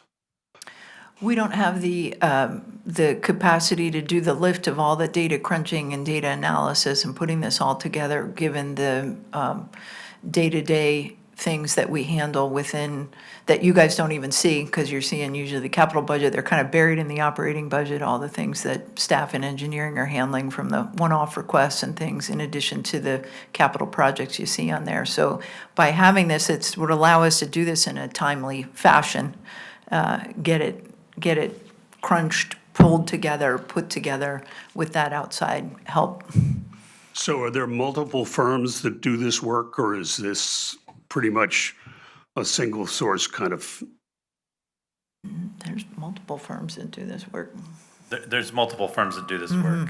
We've talked to a few of our neighboring communities that have gone out for these projects, and they have typically gotten between 3 to 6 to 8 different consultants come back with proposals just to look to come forward on this.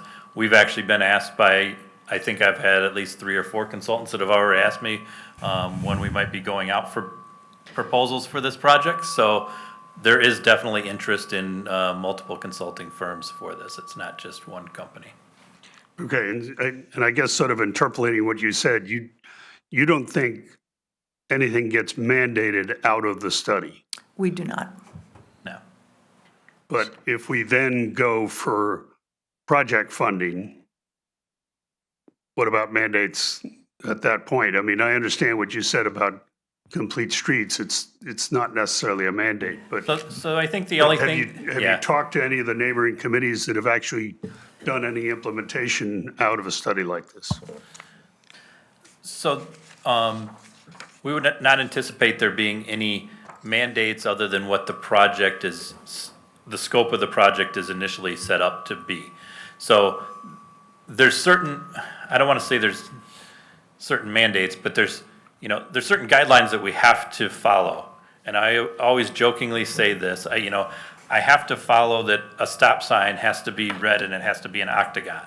I can't make it purple in a square, right? Because that's not what a stop sign is, it's an expectation. There's certain mandates that way that we have to follow, but are they going to state to us that we have to put in bike lanes in order to get this funding? No, that's not going to be part of the project. That's our understanding. We haven't seen anything like that on grants that we've seen to date for work out on our roads. Yeah, but those are state grants. Well, they come through federal highway money a lot of times, funneled to us through the state. But it goes through the state. So, Do you have any questions? It's federal money to the state and then to the town. so we haven't, and all I can just say is we haven't seen anything like that. So, and we certainly appreciate your comments. I don't think we have any interest in applying for a grant that's suddenly asking us to do something that's not a project people want to proceed with. Do you know what I mean? Because we have to come before, various entities just to get approval for a project. Right. So there's certainly a lot of, a lot of back and forth on a lot of it. When it comes to construction around here, we know that there's a lot of engagement. I think, I'm going to try and make a little light of it, but one of your statements before, probably the biggest mandate that we would be having to have here would be indemnification if it came from the state, so. Sorry about that. Luckily, we've actually seen the agreement for this grant through the federal government, and they don't require indemnication, so this is one of the few. Don't, where's the rabbit's foot? We've looked at, and so knock on wood, we don't end up having to deal with that piece of it if we move this one forward. So. Okay, thank you. Can I just ask, what is the deliverable, if you will, for qualifying for the grant? It's a reimbursement grant, is that correct, or is it? It is a It's reimbursement grant, reimbursement. so. So they're gonna, they'll pay, you'll have an agreement with an outside firm performing this work, but do they need to see the study, approve the study, or is it So the way it will work will be for each bill that we spend on the consultant, we'll send proof of payment to the feds, and then they will send us back the check for 80% of that bill. So it will be periodically paid throughout the process. It isn't that we sit on the money until the end of the project, show them a report, and then go, get to the end of the project. Is there a standard after the fact of what your final study looks like for them to decide whether the effort qualified for their grant? In general, Can they claw back the money for any particular reason? no, I have not heard of that, so. Okay. And just in determining your scope, 500,000 is a lot of money, but on the other hand, we're a very large community, and I've attended some of the forums that you've already held. There are, 10 people in the room, there'll be 10 approaches or issues on what needs to be addressed and what priority level. So how are you going to go about determining, your focus in this study and identifying? Well, that's part of the work here is, I the would shake say, and bake of how do we want to prioritize? What are the best criteria? I'm sure we'll have a lot of discussions about all of that. I mean, in attending these things, I think there's a great deal of interest, as you've seen, in improving the safety on our roads, and addressing traffic has been an issue for multiple Right. years. And we've met traffic and it is us, right? Right, That's exactly. another thing that we're certainly seeing, so. One last quick one, hopefully. One last for me. I don't know about you. On 96, page 96, you do describe in 5 bullets, the various, the project description. And the one that interested me, well, they all interested me, the one that is the collecting valuable community input and so forth. So to the extent that the input from the community, let's just take, for example, talks about Shore Road and how, from a safety perspective, Shore Road is really important. We'd love to see funding for sidewalks at Shore Road and so forth. Is that something then that through the community input and maybe other factors gets into the project output and therefore gets on a queue to get reimbursed from federal funds? Is that something that is there logic in what I just laid out, or is that likely not to happen?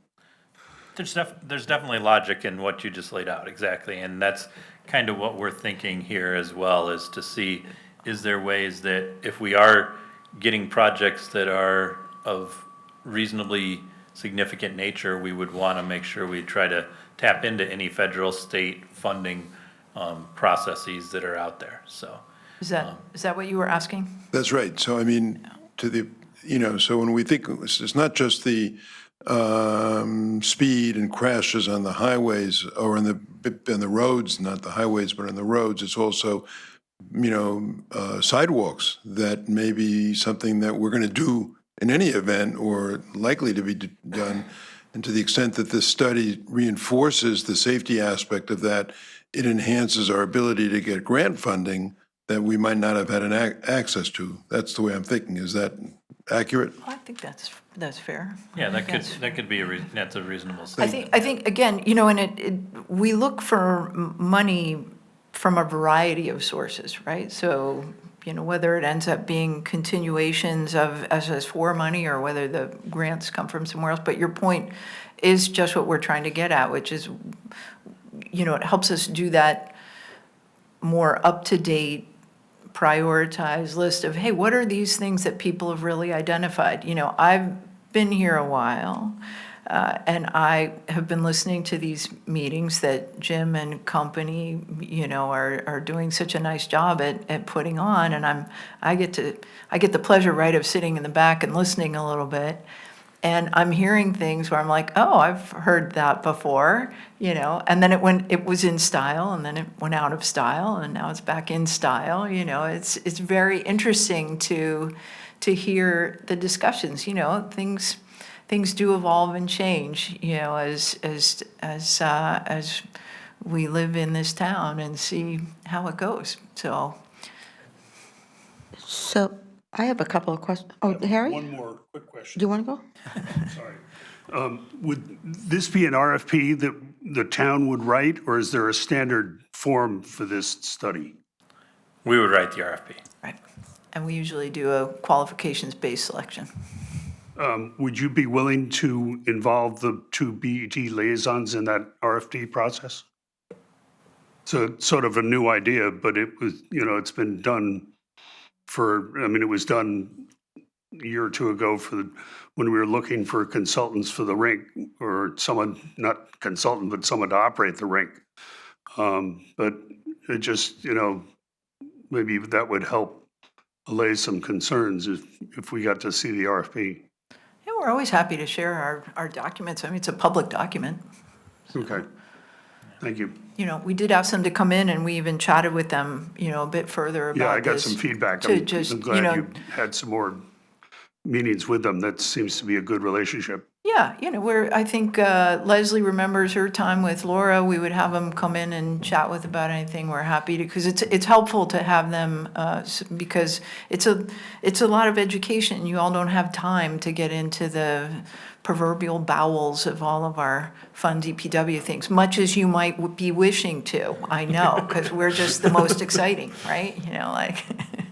So. One of the things I've heard is that this is really more of an urban program, the Complete Streets program, and only one town that's actually taken this kind of a grant, where it's mostly cities. Can you comment on that? I never think of Westport as urban. I know that I think they're Westport tries to up us and call us more urban than they are. Than them quite frequently, and they received one the year before us, so there's one that I'm aware of. I think, to emphasize what Jim has been saying, it's really about safety, and I think safety, roadway safety, and safety for drivers, pedestrians, anybody who's out there on the road, it's pretty important to everybody. So it's not really meant to be urban. I think that what happens is people see the images, as Harry, you alluded to, they see these images that tend to show that. But, we see through the work that these folks do in the peer towns and folks all over Connecticut when they go to things with the Yukon Transportation Center and so forth, that roadway safety, even in rural communities, they are even trying to figure out how to get grants and do things, because sometimes that country road out in the middle of nowhere, right, can still have accidents or still have issues. What do we hear all the time? Speeding, right? Or that curve that comes up, or, what can we fix? So safety, roadway safety, transportation safety is important to everybody. And another sort of related topic is looking at our, we'll call it the 5-year plan without even going to the 15-year plan. There is in, I think it's fiscal year 26, 27, 28, 29, $100,000 in each of those years for, townwide traffic safety improvements, or, I might be a little bit off here, but where does this lead, and how does this fit into, from your perspective, in terms of prioritizing the projects and what needs to be accomplished? Because I do know that in this past budget process, our liaisons did go to DPW and asked if you could prioritize, DPW could prioritize the projects and, help out and maybe reduce a few. And, I'll just say the Board of Education did. So, looking ahead, how do you see this program because, you know, $500,000 is a lot of money for studies. I don't even know we've spent that much money on the PLCD when we did that one. Where do you see this going in terms of future budgeting and all of that process? And getting the work done? I mean, you know, I don't think, I mean, I'm famed, I think, for looking at, you know, how many projects we have, you know, sitting there. But, you know, there's an awful lot, including in DPW, you know, engineering and, you know, that area of budget. So any comments on Well, any I of think, that? just to sound like the proverbial broken record, so you'll throw me out sooner here, but, you know, we're talking about how it is a planning document. It's very helpful to do these things so that it helps inform our budget moving forward. It helps, you know, we try to put things on these programmatic footings. So I think some of what you're alluding to, you know, with some of those forecasts for those townwide improvements were the fact that, you know, DPW is getting asked routinely for things in neighborhoods where people like those speed display signs, or they like the RRFBs, you know, the flashing beacon type things that you get at the crosswalks and things like that for in areas where there are substantial pedestrian traffic. And we get asked for those things, so in order to be able, and they are helpful to people, and we want people to be out and feel safe on roadways, and they're finding them helpful.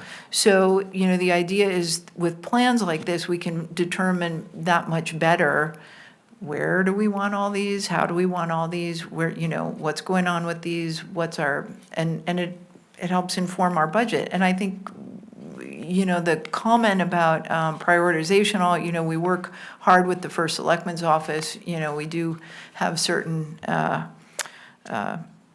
know, we report to many heads here, don't we?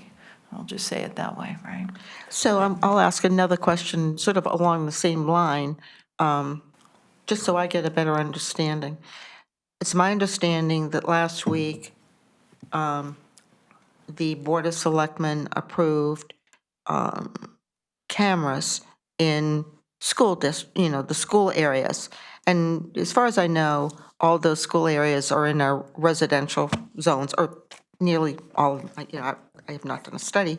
But certainly, I can also add that, you know, we school the majority of the children in the town are schooled north of the Post Road.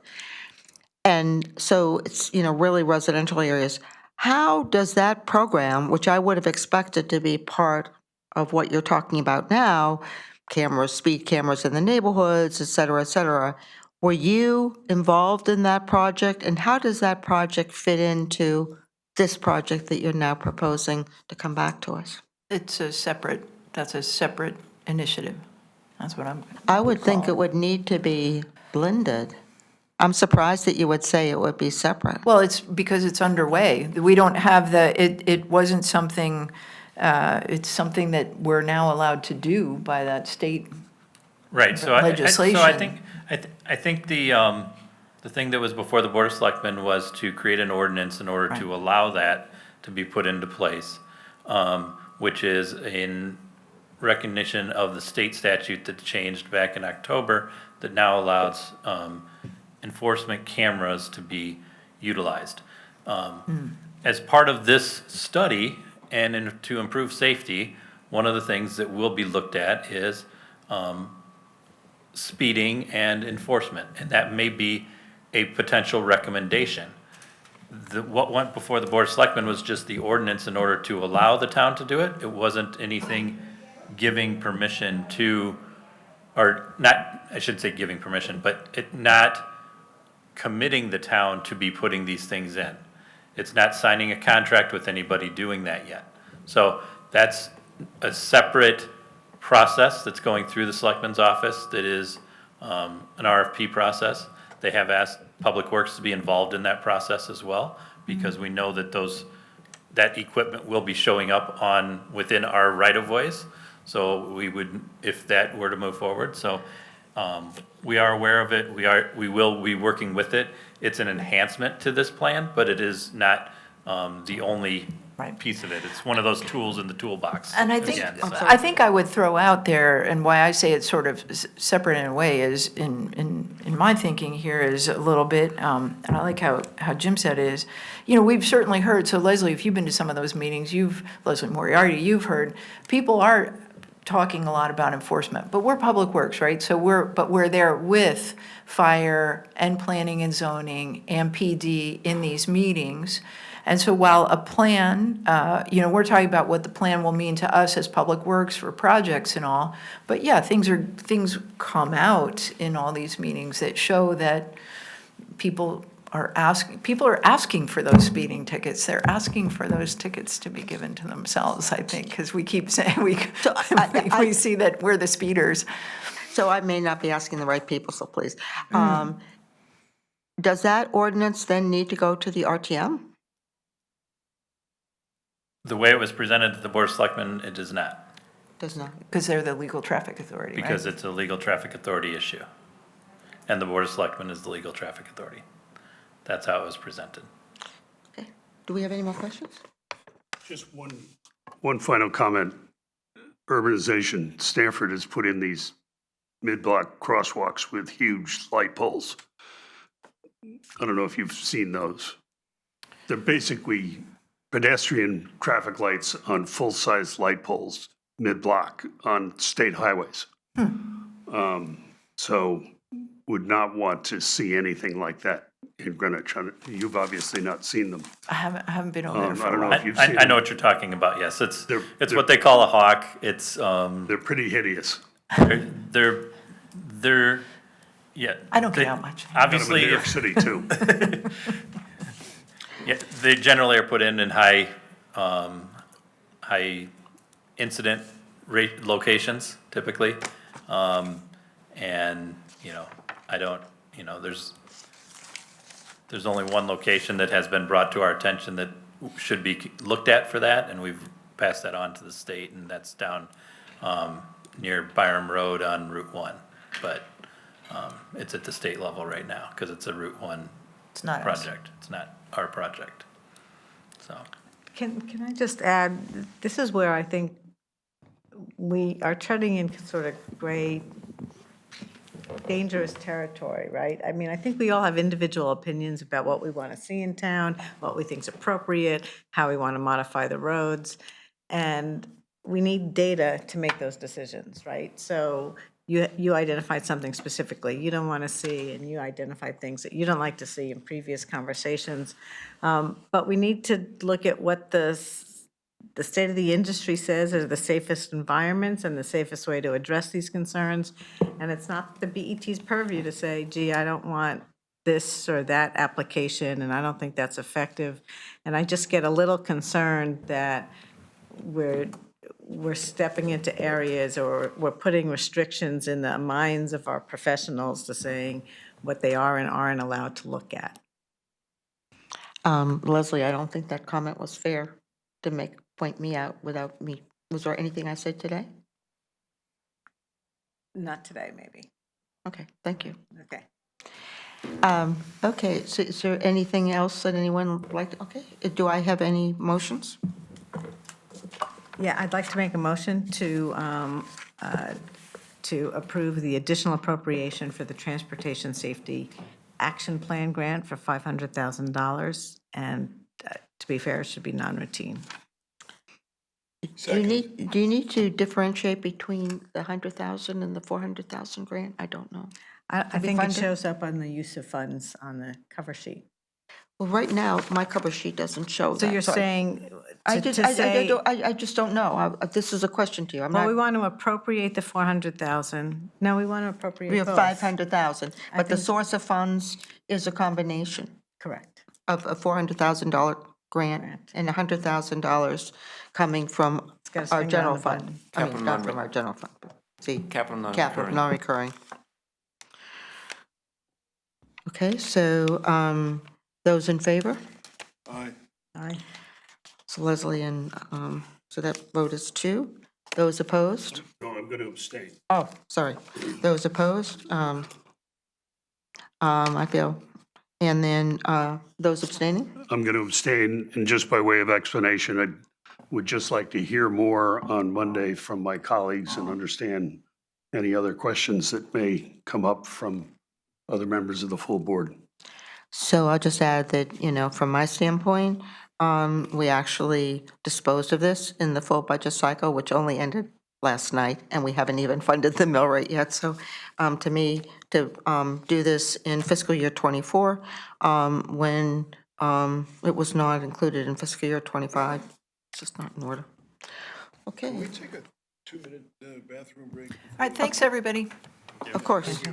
So we're going to take a really short mini break, and we'll be back in, actually, I think 5 minutes is fair, David, at 3:10.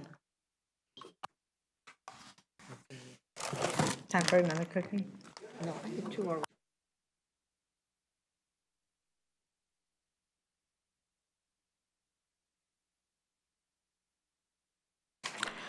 Okay, so we're continuing our meeting. We took a short comfort break. And now we come to the fire department. And with the fire department, we have an application, which I just had here, for the Round Hill Fire Station, the renovation of the Round Hill Fire Station.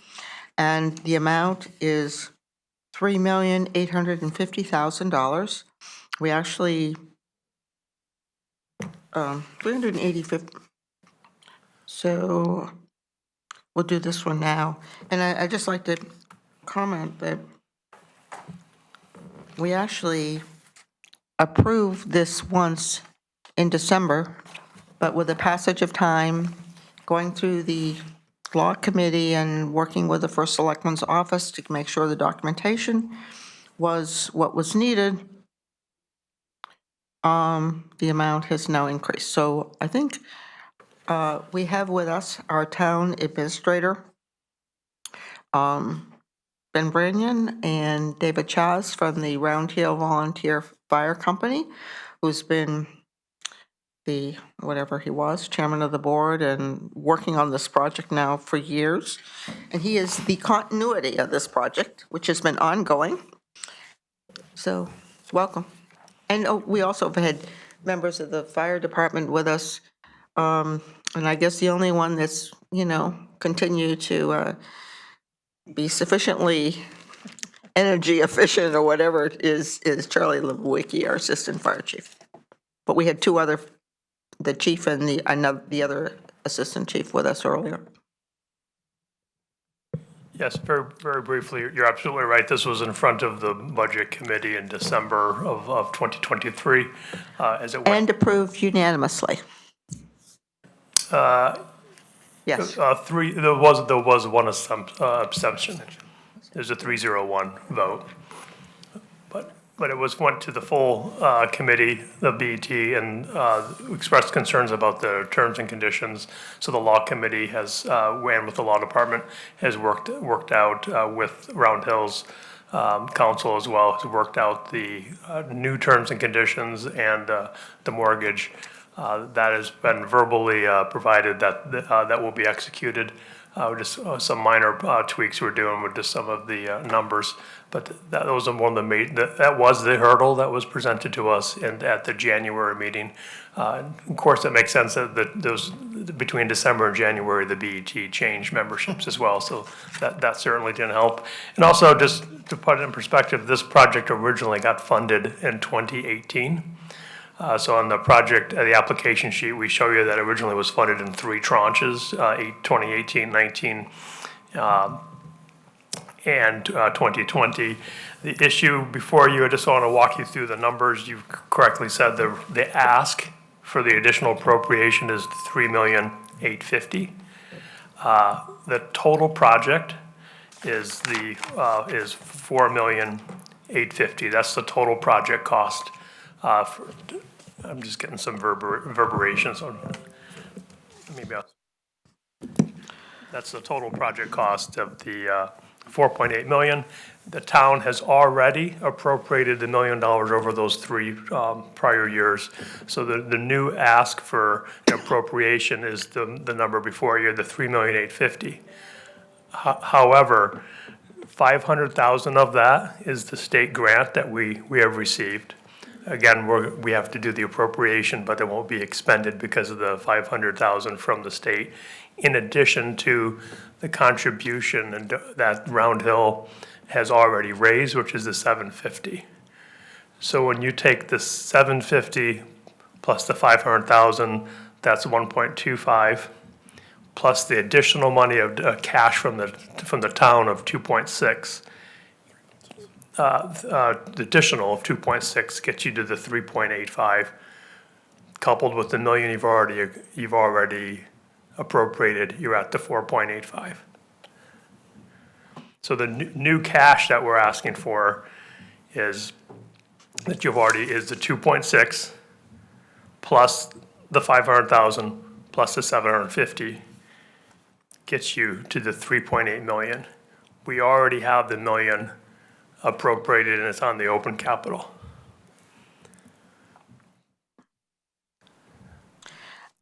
Are you going to give us a chart?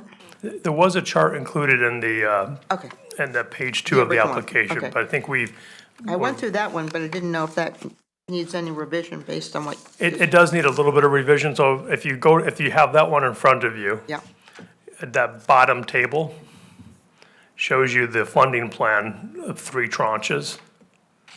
And if you just look at that last column that was labeled 5/10/2024, it shows you the 750 for Round Hill, the 500 for the state of Connecticut, the 3.6 for the town equals the 4.85. And if you subtract the $1 million that's already been appropriated, that's where you get an additional appropriation of 3.85. But the direct impact to the town is 2.6 million of additional cash, because the balance is covered out of the other 2 funding streams, Round Hill and the state. The proceeds, or the way this will be funded, it should only be a bonding appropriation of 2.6 million then, not the full 385. No, this is the same as Central Middle School, for example, where we have $112 million project appropriation. We bond for 112, but as the money comes in, we won't actually bond for 112. We bond 112 less the state reimbursement, for example, and that's what we'll be doing here. But in this case, I don't know, what happens though then is our bonding obligations or our total bonding commitments exceeds what we would ever expect to bond for, right? Well, Yes. the revenues would show in the funding schedule. The expected revenues would be in the funding schedule. Leslie and I totally agree, and Roland has this other way of showing it. Well, I mean, no, this is an ongoing conversation that Roland and I have been I having. think as our bonding commitments or our bonding obligations continue to increase and we start looking more at the debt model and what's our revenue and streams, we may want to show it different ways for different uses. It's probably appropriate for certain reporting mechanisms to show the potential financial commitment. If we don't get the Round Hill contribution, then we have to fund it somehow, but it will be confusing for use in looking at what of our current status of potential But bonds. the way you can see what happens with school construction reimbursements. If we make a guess if we would actually make the bonding authorization, what net of what we think it's going to be would be running into trouble at different times. But I think Roland and I have been having this ongoing conversation, and now Leslie I think now agrees. But we're not here for this point. We're here to hear about Round Hill and get this moving on. So, do you have any, What's in the bonding resolution with the increase to 3.85? Is that changing what's in the book? it should be, Sorry. 3850? Okay, because what I'm looking at shows. Your mic's not on. I may not have the up-to-date one. I'm sorry, what I'm looking at is 3050 for the bonding resolution, but that will now change to 3850? That out. That was the Handed hint? out today. Okay. It's right here. Oh, I didn't get that page. I just got the, okay, got it. Yeah. I got it. So, Harry, I think you had questions? Yeah, I'm looking at this table that's in our packet. And the town of Greenwich contribution is 3,550,000 as of May 10th. And the state of Connecticut's 500, the total of which would make 4,050,000. How do you get to the 3,850,000 again? I lost you.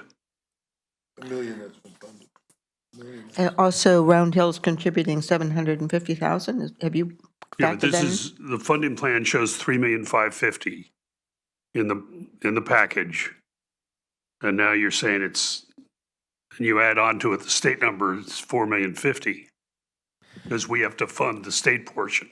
So when we put the package shows the 4.8 million even.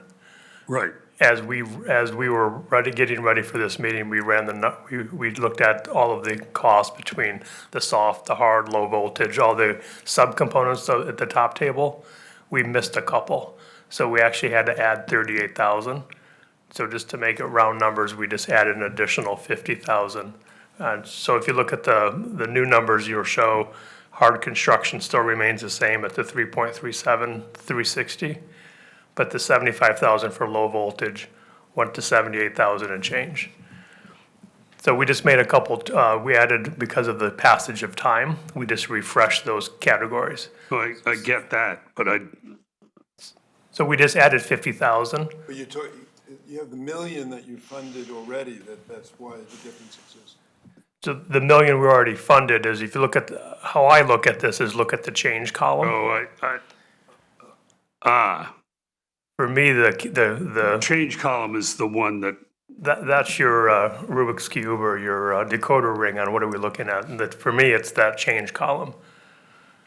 So that change column is what we need to fund now. Yes, we're asking for 2.6 million of additional town resources. Because you've already appropriated the million. Says 3,850,000. Because, speaking with Roland using the Central Middle School example, we need to appropriate the full project cost. We will not bond for that because we think there's two other revenue streams. Got it. Okay. Thank you. No, it took me longer than it took you guys to get this, so this is good progress. So now we'll see how the Greenwich Times explains it, because I see Andy over there raising his eyebrows. Are there any more questions on this? Yeah, I've got 3 questions. The 750 from private sources, how much of that has actually been raised? Full 750 has been pledged, the actual... Talk into the mic. Sorry. The full 750 has been pledged. The collections to date, bear with me one second. We've got 2 pledges that we're waiting for the RTM approval. And that is, bear with me one second here. I believe the number is about 650 is collected at this point, and the rest is pending the RTM approval. So the 650 is money in the bank? Yes. And the rest of it is pledged, waiting RTM approval. And when do we expect to get that? Is that on the RTM approval, I mean? To us. We are hopeful that we will be in front of the RTM next month. Including the approval of those pledges? Well, they will fund them. We've had continued communication with them. They're looking to make sure that we have all the town approvals, given the duration that this has extended. And then they're going to, they've said that they're going to fulfill those pledges upon. Two other quick ones, hopefully quick. How many volunteers do we have in Round Hill that are active, that are actually? I have that number. As of yesterday, we have 14 tagged members. What does that mean? so they're eligible for entry. So we have 8 that are yellow, white, so it's eligible, and 6 red. But 14 members are included in the roster from the fire department. What's a red member? Red tag does not allow fire entry, but it provides all other support for the fire grounds. And the 8 yellow, white, they can fight fires. Yes. Correct. They have full entry tags, which allows them to go into a hot zone, emergency zone. Otherwise, the red tags can only go to a certain distance from the hot zone. Right, and so the building will be, how many could we accommodate at the fire station with the?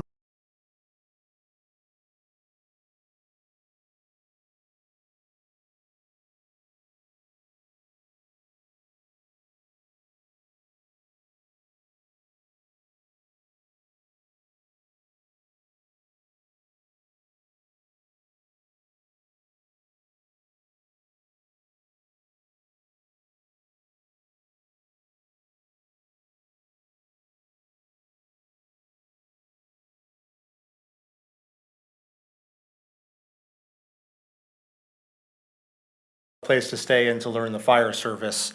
And the agreement with those people is that they are invited to come and stay at the firehouse and have a dorm room there.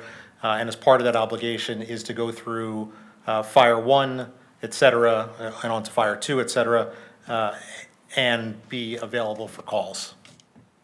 So back in the 1980s, there was a long waiting list for people who wanted those dorm rooms. We've been so far out of code for so long that we're not allowed to have anybody stay there. So do you expect with the renovation that the number of volunteers will increase? We do. Like, give us a sense as to how much? Well, by a minimum, once we fill those dorm rooms, it will be an additional 5. We have 2 prospective members who will be in front of us at our next monthly meeting. We are currently operating, responding to calls at a near 10-year high. I say near 10 years because it was actually 10 years ago we had a higher response, but we're at a 9-year high. And we're continuing with more people responding than we've had in quite some time. Okay, and the last question, and we have Charlie back there, maybe he needs to wait, but to what extent will this renovation, if in the future we want to transition the facility to a professional or mixed professional and volunteer? Career. Thank you, career, mixed career and volunteer force. Does this plan anticipate or give us the flexibility to move in that direction? And I'd love to hear Charlie, since he's here, weighing in as well. We could go back to the beginning of when we submitted our plan in December of 2018, and we went with the recommendation of saying that we were open to a hybrid station. The fire administration at the time was not interested in that approach, so we were told to, only plan for a volunteer station. Then we went through the matrix study. We had another round of conversations with fire administration about the potential for a hybrid station. That did not go too far in the conversations. However, the plans that we have designed through our architect and engineers is to run conduits for major utilities to the side of our building that if we were ever to expand, which if you're thinking about our building, it would be to the parking lot side. So we'll run conduits in the wall that'll right now cost us nickels to put those conduits in there. But if we ever were to expand for more volunteers or for career at some point, that those conduits would be there to save tens of thousands of dollars, if not more, for future expansion. Charlie? Can I just, that was, as I remember, was just at least kind of sketched out, what could be done. It wasn't final plans, but sketched out that an addition could be added there to whatever is to the west of the existing building, but attached, is that correct? There was a Yeah. theoretical plan. Yeah, I would just say we've always said it's a plug and play. So the mass the building mass, there's no design, but the mass of a building can be, we say plug and play next to the existing building that's being renovated.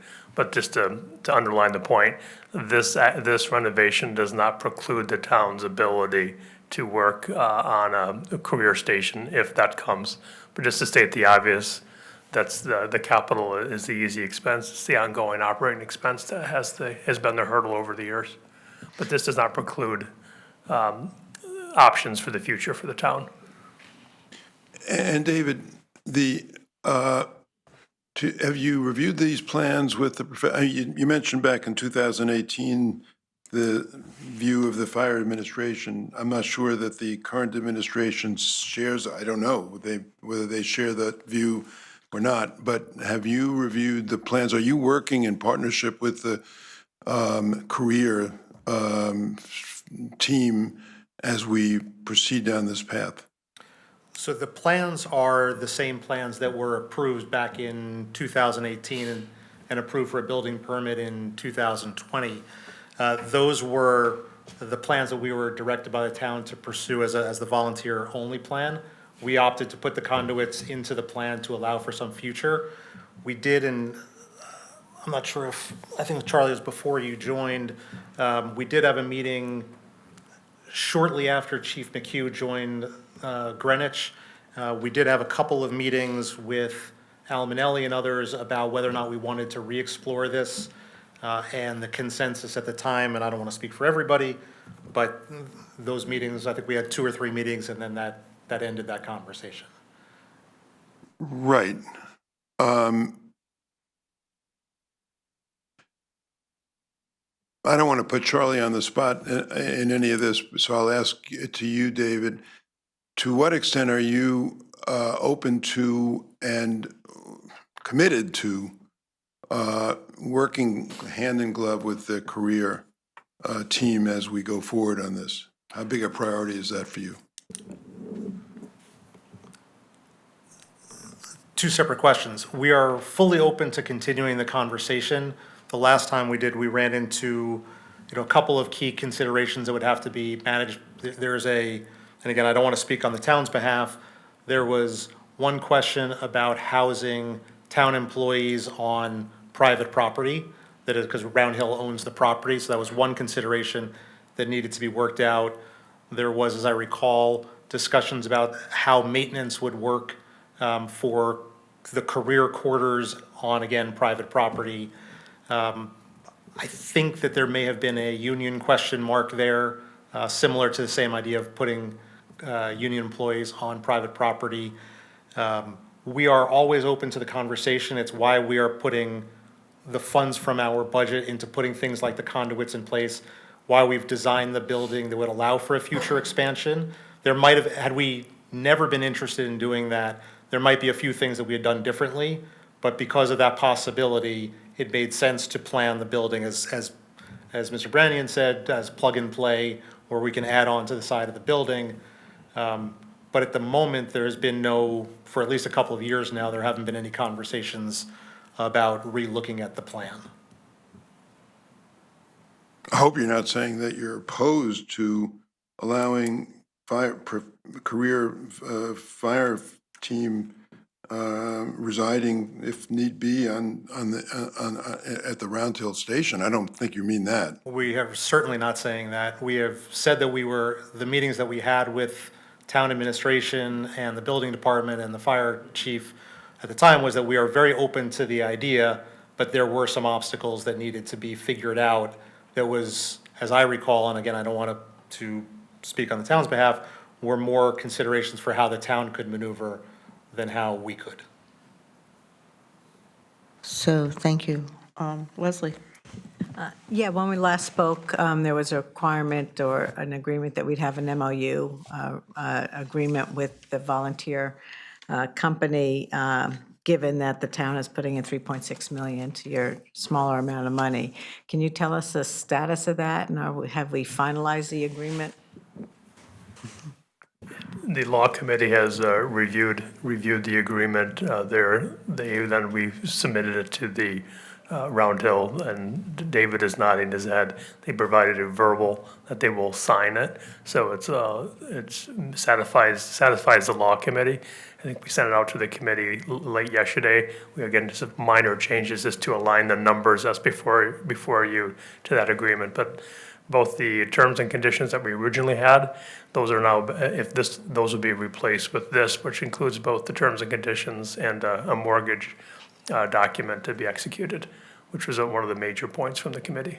I think for the full BET, if we could all get a copy of that document, and if it hasn't yet been executed, I would expect that would be a condition upon execution. The expectation, yes. Yeah, if we survive today, we will make sure we get the document for the full BET. And I know it was in the state with, in terms of most of the terms for the Budget Committee back in December, it was just subject to the protection if there's a financial problem with the volunteer station. That came up after we had approved it on the Budget Committee and before it went to the full BET. The Law Committee met and it came up. In terms of, there's also been some additional communications that I've been copied on just in the last, so we're meeting this afternoon, in terms of, I guess, the Finance Department, and then some issues just to make sure that we're complying with the town policies. And I assume that will be cleaned up sometime prior to, between now and Monday, to make sure that there's consistency here and no issues, and that David will certainly work with you and Maureen Tracy to make sure everything is in order for, yeah. No, absolutely. I did have one email exchange with Maureen, and I think this project suffers from a comment that David and I make constantly is this has been a very long runway. And then we lose momentum, and then there's the starts and stops. But a lot of these issues that have been raised, we did discuss, unfortunately, just years ago. And passage of time sometimes is not your friend on memory recall. So I think Maureen indicated that some policies had changed Yep, so we'll make sure more that's recently, aligned. and I'm sure that they appear to be things that could be worked out very quickly. So. I'm not concerned. Along with what Leslie said about getting a signed document between now and next week, I would just assume that, these other tweaks would be addressed. Tweaks will be addressed, yes. Any other questions? Okay, do I have any motions? Yes, I'll make a motion to approve the additional appropriation of $3,850,000 to be funded through bonding proceeds. Well, okay, you want to do one and then the other separately, or do you? we'll That's do- normally we do. Yeah, Why we don't can do you- that okay, separately. so- But yes. Okay, I'll second that. and seconded by Harry Fisher. Is this non-routine or routine? I would I think say it has to be non-routine. Because non-routine. I think we need to fix those things that we're talking about. Yeah, which is we want to minor. see the agreement. So, those in favor? So that motion has passed unanimously, 400. Do I have another motion? Yes, I'll make a motion to approve the bonding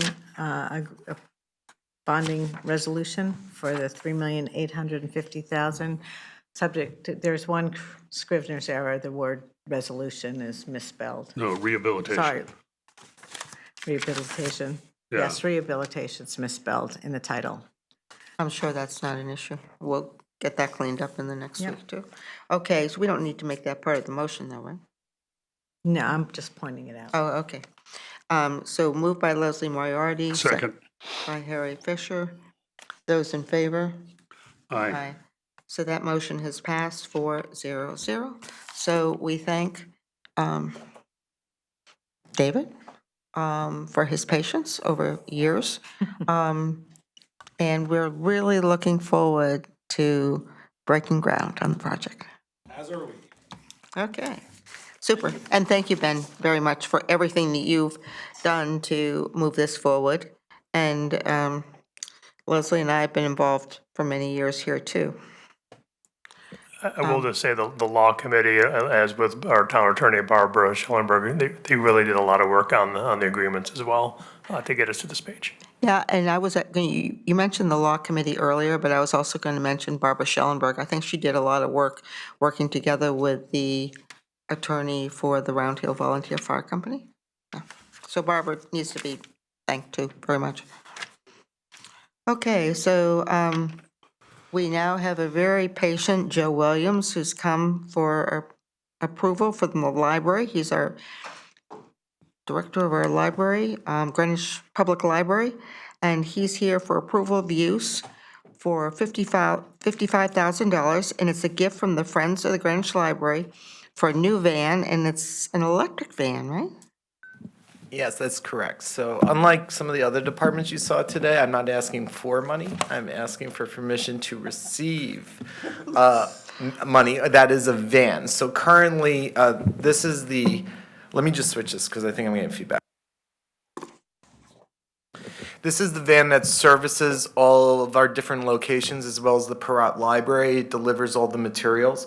We're currently operating on a 2003 GMC Safari, and it's been part of the fleet capital plan for a number of years, but because we don't put that mileage on the car, we, it kind of gets like bumped out a bit. So this, again, the Friends had approached us about that. They've been interested in us acquiring an electric vehicle, and we're definitely interested in getting that and replacing the van. So we'd like to just ask permission to be able to do this.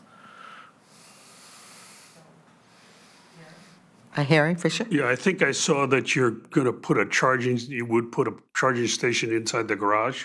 Eventually, our plan for right now, we're putting a charger in our loading dock. That would be an adapter. It's not like that would be able to work with the car. So our facilities managers have been checking that out. Our long-term plan for the lot is to be able to put an EV charger just in the lot in our upper garage. So that's our current plan. Right. I have serious concerns about any EV chargers inside structures. It's not. It would be just an adapter. It's not an actual But charging EVs inside structures is a risk. Well, our other It's a higher option. risk. Well, what I can do is I can talk about this with the fleet department to find an appropriate location for it, because we could put that adapter on the lower deck of our garage as well. Is it really a fire risk? Yeah. I have a charger in my garage. I'd really seriously reconsider whether or not you use it in your garage. There are thousands. There are fire departments that are getting rigs so that they can strap the wheels on your car and drag it out of the garage so they can save the house. It's becoming standardized equipment for fire departments. So it's amazing what we learn in these budget committee meetings. Duly noted. Duly noted. So, do we have any more Yeah, questions? I do. On a separate related, since you're here, I heard, I don't know if it's true, that there was $400,000 appropriated by the state for the elevators. Yes, that's correct. I haven't been officially notified by the state about it. In fact, Roland was the one who notified me about it. So I guess that we're going to work it out with the finance department as to how I think they're going to treat it as a revenue source, if I'm not mistaken, right? And the elevators were part of the bonding resolution, so we'll just bond that much less when we get it. So the appropriation that we made for the budget would be to the good for the 400,000? Well, we have to have the full appropriation, which I believe was $1,021,000. So we're going to spend $1,021,000, but we'll get reimbursed $400,000 from the state. Right, and that, I don't think we anticipated that when we did, no, that's a windfall. That was our state reps in action, I believe. That is our state reps that did that, yeah. Well, we thank them, because that also helps our residents in terms of their It's a savings for the town. tax obligations. So, we thank everyone involved to, I'm sure it took some work on Joe's part. So do I have a motion motion on this? So moved. Moved by David Weisbrod for $55,000 approval to use, right? And I'll second that. And Harry Fisher seconding it. Those in favor? Aye. And, so Routine. it's routine. Is that Yeah, a this could routine? be Routine? Yeah. David, are you okay with routine? Yes. Yes. Thanks. You don't need me to come back? for No. the phone? Oh, thank you. I like routine. Thank you. Thank you. Now, we are moving along, and we're with Nathaniel Witherall. And our first, we have 3 capital appropriations. NW5, NW6, and NW7. And we have with us today Brad Markowitz, the chairman of our board of Nathaniel Witherall. We have John Mastronardi, our executive director. And we have Mr. Kelly, is that who it is? And your first name? Peter Kelly, thank you, Peter. Peter Kelly. Okay, and our first item on our agenda for discussion is NW5, Nathaniel Witherall, for $477,000 additional appropriation for galvanized pipe replacement. Okay, thank you. I'm going to just make a very brief preliminary comment, which applies to all 3 of the projects. Then I'm going to hand it off to Mr. Mastronardi and Mr. Kelly to address the specifics of each. During the budget process, we took a step back from these 3 projects based on guidance from this committee and others on the BET. As promised, we're now back with requests on the same 3 plumbing infrastructure projects, this time with additional input and confirmation, and Mr. Kelly and Mr. Mastronardi will go through that. The main thing that we did was to have discussions with 3 different professional engineering firms. Mr. Mastronardi will talk to the 2 firms we hired for different pieces of these projects and why we use them. But the process confirmed the following. Number 1, all 3 are required projects that, based on life safety code requirements that are applicable to a skilled nursing facility in Connecticut, we need to move forward with. Number 2, want to remind everybody that Witherall is subject to state and federal regulations, and the board is a governing body that's held accountable by the state to ensure compliance with these regulations, and that's why we're bringing this forward at this time. And finally, that not proceeding at this time will expose the town to significant adverse consequences in the event any of the known risks that we're running relating to potential failures were to come about. And again, Mr. Mastronardi can provide additional information on that. We also did discuss all of this with the 2 BET liaisons to Witherall. As you know, we've been working hard in the past year to follow approved town process, do things in regular order, and appreciate the support of the Budget Committee in assisting us in doing that through the input that we received on these projects during the budget process. So with that, I'm going to hand it over to John, who can start going through the individual projects along with Peter's assistance.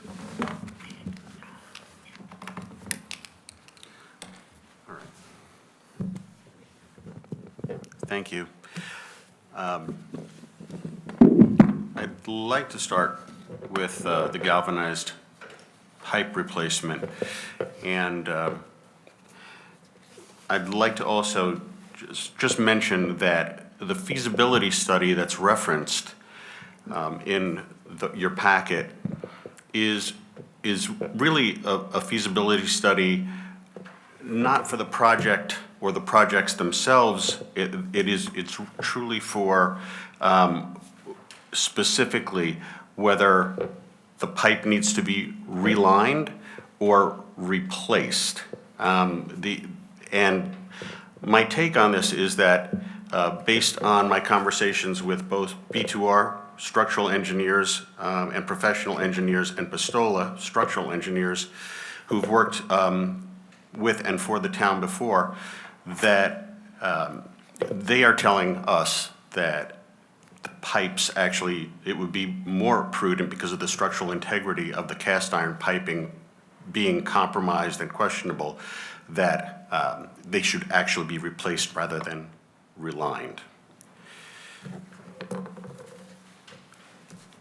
And I'd also like to mention that besides our obligation to the town of Greenwich, we've also got an obligation to the State Department of Public Health and to the federal government as well. And my concern with all of these plumbing projects is that the DPH, Department of Public Health, can and most likely will, if they discover this kind of compromise, and you've seen the pictures, they can put us and any facility that's experiencing this type of problem into an IJ, which is immediate jeopardy. And immediate jeopardy then facilitates that we would stop getting Medicare and Medicaid funding on new admissions, and we would be fined at minimum $20,000 a day until we were in compliance, which is a big concern of mine.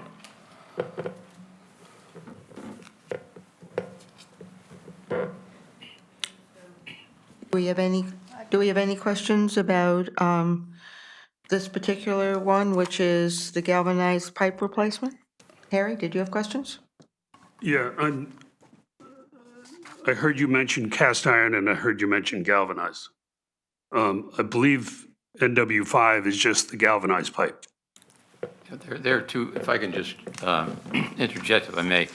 You're right, we do have two projects. One is the galvanized piping, which is the piping that goes from the showers and the sinks to the main cast iron stack. So they are two separate, but they're intertwined with each other because both of those infrastructures, the galvanized pipe and the cast iron pipe, are compromised in terms of their longevity, and so they're somewhat linked, although we do have them as separate projects. Because the letter from B2R dated April 29th, referring to the galvanized pipe, said this piping should be lined or replaced. I believe it, it refers to the cast iron portion. The cast iron portion is the relining, right? The galvanized pipe, definitely. I think you all have pictures in your packets of the galvanized pipe. Those are actually pieces of pipe where we've had to cut out and replace them.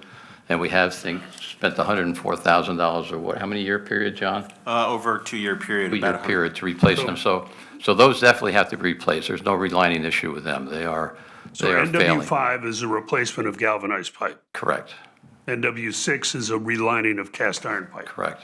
Okay, I don't think that was necessarily clear. I'm sorry, necessarily, we're not.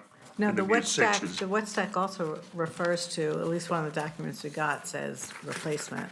Yeah, the wet stack is the cast iron pipe, so Right. that's the main Yeah, pipe going on the down. sheet, it says tower 4-inch cast iron wet stack sewer drain replacement for $225. Where are you on this?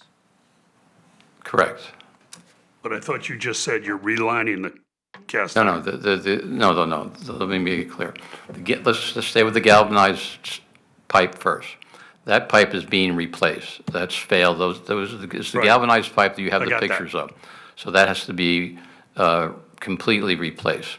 The wet stack or the cast iron pipe, which is the main that goes down, these all feed into, it's being reviewed to see if it should be either relined or replaced. Now, that will be determined fully in the feasibility study, which will happen in the first several weeks of this project. Right now, it would appear, and this is the engineer's opinion too, that the most prudent way, both from an economic standpoint and longevity standpoint, is actually to replace the cast iron also. So originally, there was a proposal when we first came before you to reline that cast iron pipe, which is essentially putting a PVC liner inside the cast iron pipe. The problem with that is that does not address the integrity of the cast iron. So you're just really, it's sort of a short-term fix, but in the long term, you still have a cast iron pipe that is corroding. So we feel in discussion with the engineers that the ultimate and best approach for the cast iron pipe is to replace that also, and that's within that $225,000 Okay, request. there's some confusion in the paperwork, which is causing my question. Okay. But now I understand it. Okay. Thank you. So I wanted to ask a few questions. One of the reasons that this wasn't approved in the budget timing is you wanted to go back to reflect on the proposed scope and timing, right? So the galvanized pipe, you're recommending doing it all at one time, not trying to split it up over Correct. several years. And you have a plan to be able to implement that without impacting the residents? Well, that will be part of what the engineering firm B2R will be outlining for us. We can do that, and one of the important things right now is that part of our budget going forward is to really increase the census at Witherall, so that when Mr. Markowitz comes back with the plan for breaking even on that, that's going to be the census. Right now, because of what the census is running. Oh, Glenn. Yep. Glenn Chalder. Yeah. Glenn Chalder, who wrote one of our POCDs. He wrote our 2009. You wrote New Canaan at about that time too. Yeah. And maybe even since. Yeah. We just had so much fun doing ours ourselves. Hello, Peter Lowe. Yep. Weston did their own in 2009. That was a little fun. Let's have less fun in 4 years. Well, I figure ours is so good this year, the last one's so good, we can just re-adopt copy it. Yeah, just update the dates. Yeah, just change Uh, dates and the population change numbers a the little bit. dates. Yeah, it's all good. All right. Okay. So it is now 4 p.m.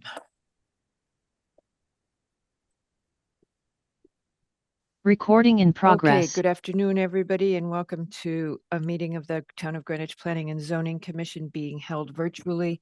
Today is Tuesday, May 14th. Mr. Levy and Mr. Wells will be absent for most of the meeting, and they will, Ms. Jenkins will be seated for. Signed contracts with both firms, so that's underway. And the feasibility studies will begin probably within the next week. So that the feasibility studies, and you can see in the attached letters, I think the feasibility studies, we're going to take 2 to 3 or 2 to 4 weeks to complete. The funding to do that? To sign the contract, if you don't have the funding for the project? No, we have it in our budget to actually do the feasibility studies, not the actual projects, but to do the feasibility. And on this first item, it's 11, that's item number 1, 1114JH LLC. For a final coastal site plan and special permit. It's $19,000 and the other is $12,800. And did you do a RFP for these? They were under, it was under $25,000. So it was my understanding that if for each one, if it was under $25,000, we wouldn't have to do that.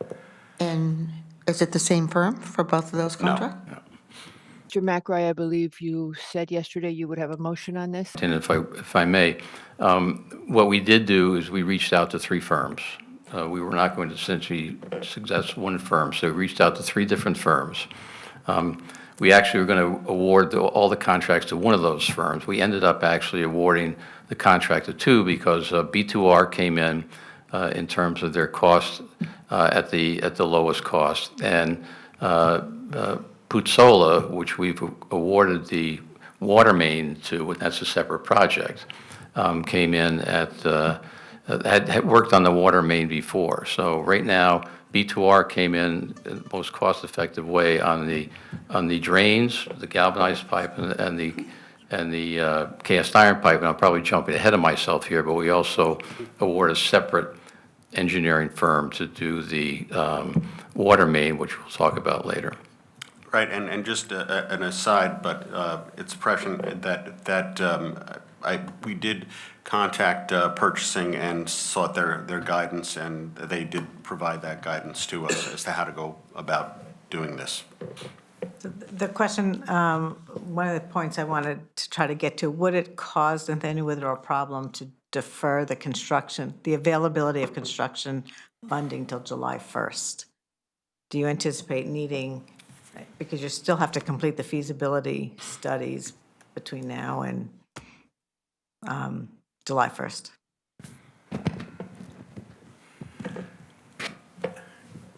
I mean, Well, let me take a crack at that, because I think I understand why you're asking the question. I think what John needs is, if there's an issue or if the state comes in for survey, we're very overdue for a regular state survey anyhow. He needs to be able to tell the surveyor, this is a known risk, identified, we have a plan, the town's funded correction of the issue. Right, we went through the same thing with the kitchen about a year ago in code compliance, right? So the funding's not all going to be utilized in the best case scenario. By best case, I mean it gets done as rapidly as possible. It's not all going to be used until the next fiscal year. So if there was a need to split it in some fashion, I think, John, you just need to be in a place where you can give the right answer to the state when they come in for our survey. just to put it into context, if this had stayed in the budget, the fiscal 25 budget, you would have had an RTM vote last night approving the budget. You still wouldn't have had access to the funds until July 1. So if we followed that same pattern, that you get RTM approval June 10th, that were the case, and access to the funds July 1, does that cause you a problem? I don't think so. No, But think I just want to say that I get your point about that too, that this actually would provide the funding sooner. And we're learning as we go, Leslie, to be honest. We're trying to follow a process that, with guidance from members of the BET, from town finance department, from purchasing, reinstate regular order, if you will. So, and we're trying to navigate between town rules, state and federal rules. Realistically, it's going to take a few weeks. This feasibility study, that may also be leading to some confusion. As John said, or maybe Peter said it, but the only thing that's what I as a layperson think of as a feasibility study is the relining versus replacement of that stack. The rest of it is just planning out the process, doing the engineering, putting together bid documents, so that this can all be put out through the purchasing department in a regular RFP. And just that process by itself, that's a month process to get the bid documents out there, 2 weeks posted, review the results, get to a contract. So, Right. Understood. So that timeframe Understood. is sort of in the Right, but normal and I also course. just to piggyback on what Brad was saying about a plan, that's why, from my perspective, it's important, just from a timing issue, if I've got a plan, a working plan, that I can present to the Department of Public Health, that will go a long way for them, at least not putting us in immediate jeopardy, not fining us $20,000 a day until we are in substantial compliance. So, Yeah, and I'm asking questions really about a detail of reporting, not the substance of the requests that you're making. So we can move off that now, I think. But understood, and we hadn't thought about that in advance, hadn't been raised to us in advance. Realistically, you're right, construction's not going to start till July 1st, no matter how fast we move on this. Right. On the galvanized pipe replacement, the only change from what you had in the budget is to accelerate it on the timing and to address it all in one construction approach in the building. Yeah, I mean, one Do you have a one question? question that came No, from. Harry has a question? Yeah, how confident are you on these numbers without the feasibility study? I think that based on the conversations that we've now had with the engineering firm that we're going to engage, and they've looked at what we have in our budget, they've been in, they've reviewed, they've looked at the pictures you've seen, they've been through the building, that they feel that this number is within reason. They're not going to give us a specific number yet, obviously, but they think that this is a reasonable number to put in that budget. Okay. Okay, I just want to mention that, when I look at your plan, and we're focused on our 1-year and our 5-year plans as well as our 15-year plans. There's, in fiscal year '26, $381,000 for galvanized pipe replacement. If you add the two numbers together, that's 477. They're accelerating it from what they had in the budget. There's no more numbers on this, That's Leslie. because we removed, see, that's a problem with our budget processes. We removed the 97,000 that was in fiscal '25 at the request of Nathaniel Witherell, who said they wanted to relook at what the proposal should be. But the alternative that was discussed verbally was that we think we need to accelerate it. We need to confirm the number, and we want to accelerate it. So when we modified the budget pages, we took out the 97, but we didn't touch the 381. If you add those two numbers together, that totaled the 477 that they had originally come in for. Okay. So I think the numbers tie. Do you know about, you've put in a contingency in the numbers that you presented to us?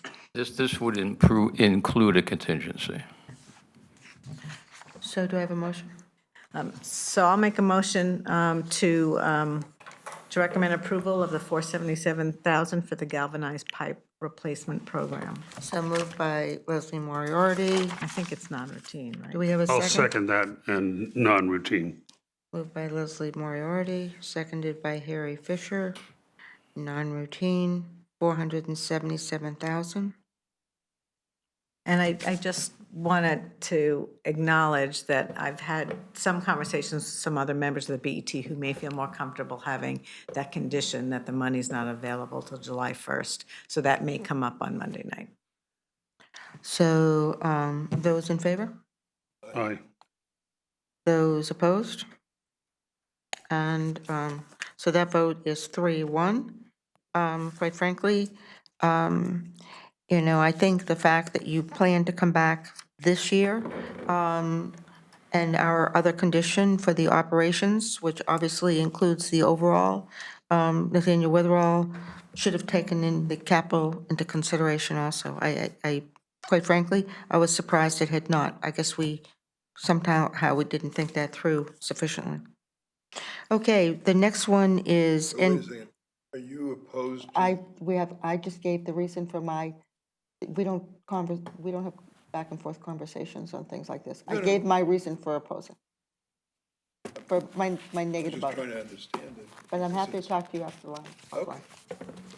NW6, Nathaniel Witherell, additional appropriation sewer drain replacement, $225,000. And I don't know, do we have questions or do you want any explanations? No, I wanted to make one comment. One is the same amount of funding that was requested in their fiscal '25 I'm budget. sorry? This was the same dollar amount requested in their fiscal '25 budget request. They had asked to go back to confirm the scope of the project and the dollar being requested, and they're coming back saying the number that they had before. As far as timing, I just want to make the statement that, this operation, regardless of how comfortable we are with the financial performance of it and where we end up in July, it's a going concern. It's an operating business, and you can't ignore the facility needs to operate a safe environment for the residents. It's a statement, not a question. Any more questions on this one? Do I have a motion? I'll make the motion. I'll make the motion to recommend approval of $225,000 for the cast iron wet stack sewer drain replacement project. A second. Seconded this time by, motion made by Leslie Moriarty, seconded by David Weisbrod, and I'm sorry, this is non-routine? Non-routine. Non-routine. Okay. Those in favor? Those opposed? 3-1-0, that motion passes. We have a third application, NW7, for $150,000, additional appropriation for a water main inside the pit to the street. It's a water main line, I think, inside the pit to the street for $150,000. Is there any questions on that one? I do, because that number did change from what you had previously indicated. Can you tell us about the Yeah, change? we've actually reduced the original request was $225,000. We've reduced that to 150 based on the discussions that we've had and the review we've had by the engineering firm Puzzola, who has reviewed the project and feels that the $150,000 number, a reduction of $75,000 is appropriate. Harry? What's the basis of prioritizing this? I mean, we're accelerating some items of capital. Does this really need to have the same priority as the galvanized and cast iron pipes? I think it needs to have a priority. Let me just comment on why.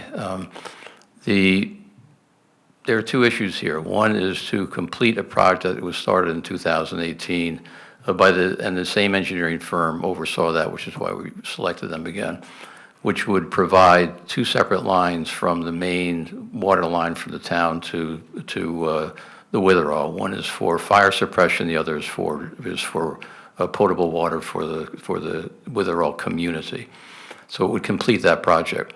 The second part of it, or the other part of it in this $150,000 request, is to provide a hookup so that in the event of there's an interruption in the water supply to the Witherall from the town, that we could hook up a water tanker with a valve that we could actually put it on there so that we could have water throughout the facility. Because right now, we have a 3-day supply of water as required by the state of drinking water, which we have in the building, which consists of 5-gallon plastic jugs all throughout the building. What we don't have is a water supply to flush toilets, for water supply for shower and bathing, and other sanitary needs. So I think that it's an important issue. Is the probability of there being an interruption in the water line high?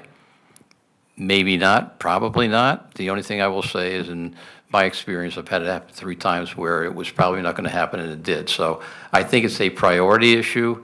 Would I put it on the same priority as the drainage issues? I would say that it's a priority, but probably not the same priority.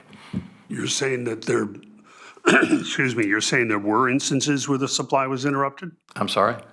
Did I hear you say there were instances where the supply was interrupted? Not here, but I've been, in my career, I have had. In your career, I've been in situations in hospitals where the supply was interrupted in the town, and in almost all healthcare facilities, everyone I've ever worked in or overseen, there has always been the ability, in the case of water interruption, either from contamination or from just interruption, to be able to provide instantaneously the supply of water to make sure that, again, we're talking about residents who lived here. No, I understand to do that. I understand the need if there's an interruption. Yeah. Does this mean you're going to put a fire hydrant on the property? No, it really means that there would be a valve that will be part of the water line, so that if in fact there's an interruption, you can. No, I'm talking about the 6-inch, you're putting down 2 lines. One for fire suppression. Well, fire suppression that line goes all the way to the building. Goes all the way to the building? Yes. Is the building sprinklered? So the building is sprinklered, and there's a pigtail connection that goes in there for this. Okay, thank you. Are there dual lines on Parsonage, or you're just dividing the lines once it reaches your property? One for fire suppression and one for drinking These water. lines, John, correct me if I'm wrong, will go all the way out to the main. That's right. To the main under the street under Parsonage Road, which is where the main water main is. But are there 2 different lines there, one for fire suppression and one for Correct. drinking water? There are 2 separate lines on. There are not now. There will be. There are 2 separate lines. John, again, you chime in here, from the building to the pit, which is where Right, I it understand stopped. that. There are 2 lines. The second part of that project was supposed to take those 2 lines and extend them, so there are 2 lines going from the main water main to the town all the way to the building. But that was not my question. My question was, does Parsonage Road run dual lines, one for fire hydrants and one for, Not that I'm aware, the parsonage road, you mean does the town run 2 lines? we don't have a town water, we have Aquarian. Well, the Aquarian is, I'm not aware the Aquarian has 2 lines anyplace. Not That's always, all one Harry, line. because I have experience on that front, unfortunately, if you remember. Lisa, we put in what, the fire suppression line. You don't remember that? I remember. No, you must have gone off on vacation. It's out of my memory. Anyway, okay, so do we have any further questions on this? No. Okay, those in, do I have a motion? So I'll make a motion to recommend approval of $150,000 for the water main modification. Is there a second? Second. Moved by Leslie Moriarty, second by David Weisbrod. I assume, is this non-routine, Leslie? Non-routine. Non-routine. Oh, is that okay with you? Okay, David. Okay, those in favor of this? 2. Those opposed? 2. Just for the record, I'm opposing it because I don't see it as a priority for this same, basically what I was questioning. And so that motion has failed. Thank you all very much, and we'll see you on Monday. Oh, was there any kind of discussion about a condition about moving this, even though they're being approved now, placing them in fiscal year 25 with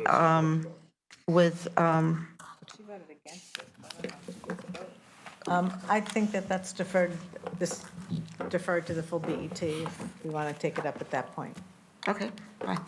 I think it would be a good idea to see if there's interest, because that might change some votes. Well, I'll talk to you that offline. Will it change your vote? So I thought we were going to talk about this today.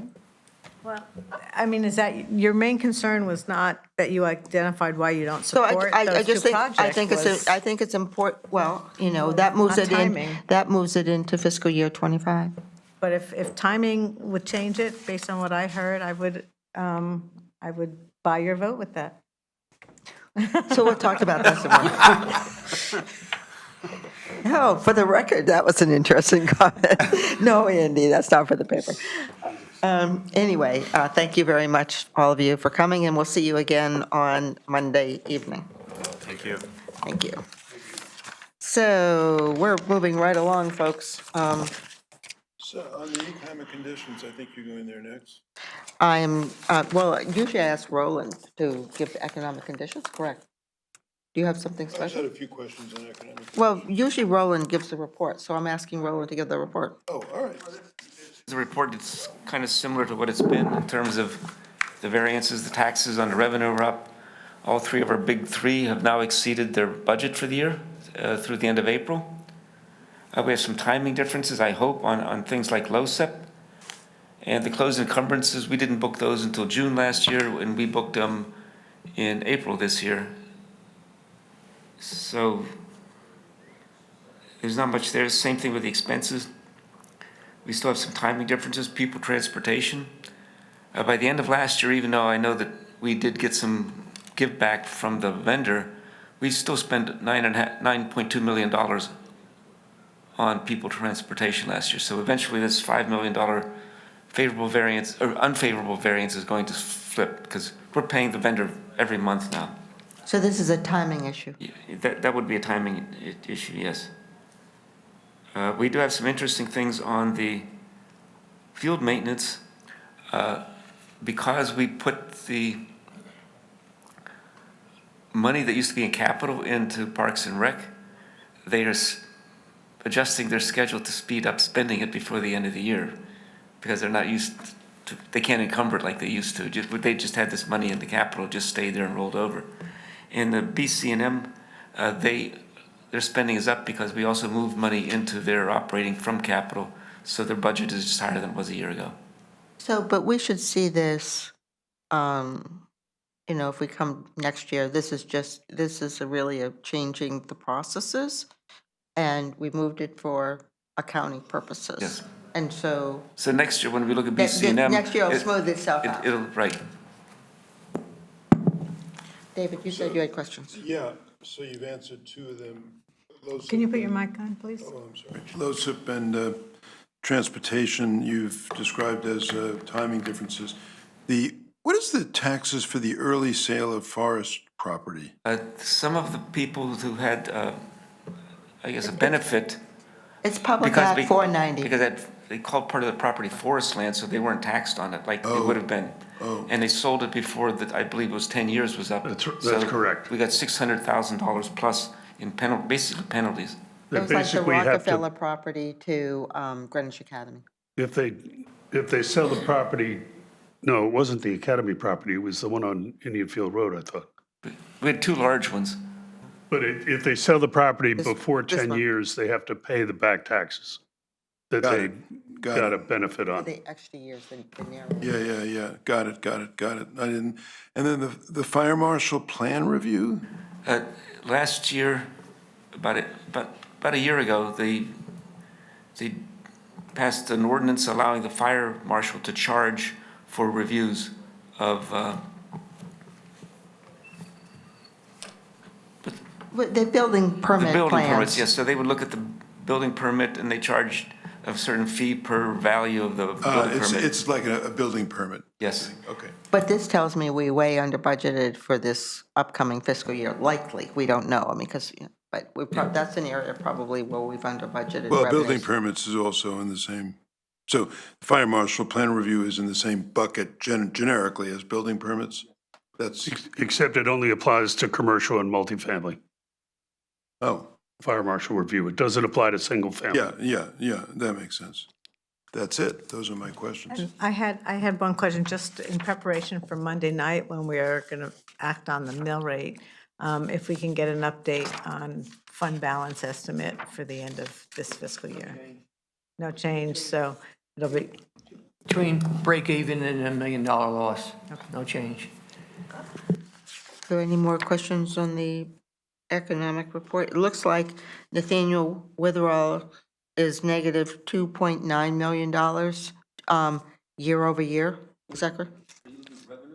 No, I'm looking at revenue and expenses. On the revenue, we're a month behind. We probably won't get the April revenues until the end of this week. Okay, I did see that footnote. Thank you. Okay, so no more comments on that? Thank you, Roland. Thank you for doing this every month. And really, I think it's the first time we've seen it. For the last couple of months, 2 or 3 months, our meetings have been very early in the month.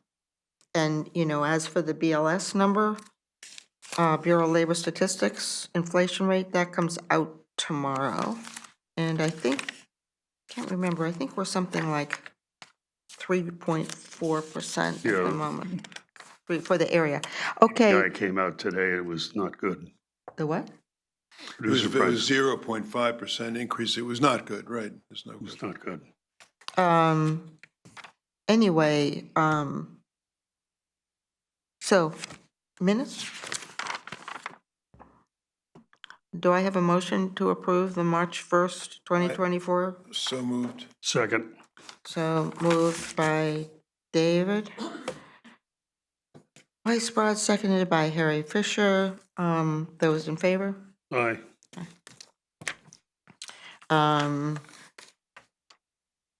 Do I have a motion to do April 9? I haven't heard from Leslie. I did hear from Harry. so there are two changes to the April 9 minutes, which we could deal with if you wanted to. The first is Can I Fred look at your thing with, because I don't have my computer with me. DeCaro's name is wrong in Oh, Budget it's not in Committee the number one. package. What? Okay, we'll fix that. And there was a reference in, where is it now? The IT item. There, in new business, there's a sentence here that says the town would be able to engage town-wide cybersecurity initiatives with Apollo, comma, as a federal contractor. I don't think we said federal contractor. I would put put a period after Apollo. Okay, that's fine. Those are my only two. I think he did changes. say federal contract, but I'm happy to put They're a on, period they're after on the that. federal contract list. Right, right, And that's why we can hire them without an RFP. right. And he did go through that, but I'm happy to put a period after that. Federal. Yeah. It's a federal list that allows us to hire them. Anyway, I'm happy to put a period. So can we just, But I don't think we need to put we'll it in make there. those, Yeah, so we'll just- make those changes and I'll circulate those first thing in the morning? Then I'll make a motion to approve the April 9 minutes as amended. Second. Those in favor? Aye. I have, whatever, I guess I'm waiting for a motion to adjourn. Adjourn, moved. Mary Fisher, seconded by I'll second. Leslie Moriarty. Those in favor? At 4:29. Thank you all. That was a long meeting, but we had many, many topics. Thank you very much. Thank you, everyone.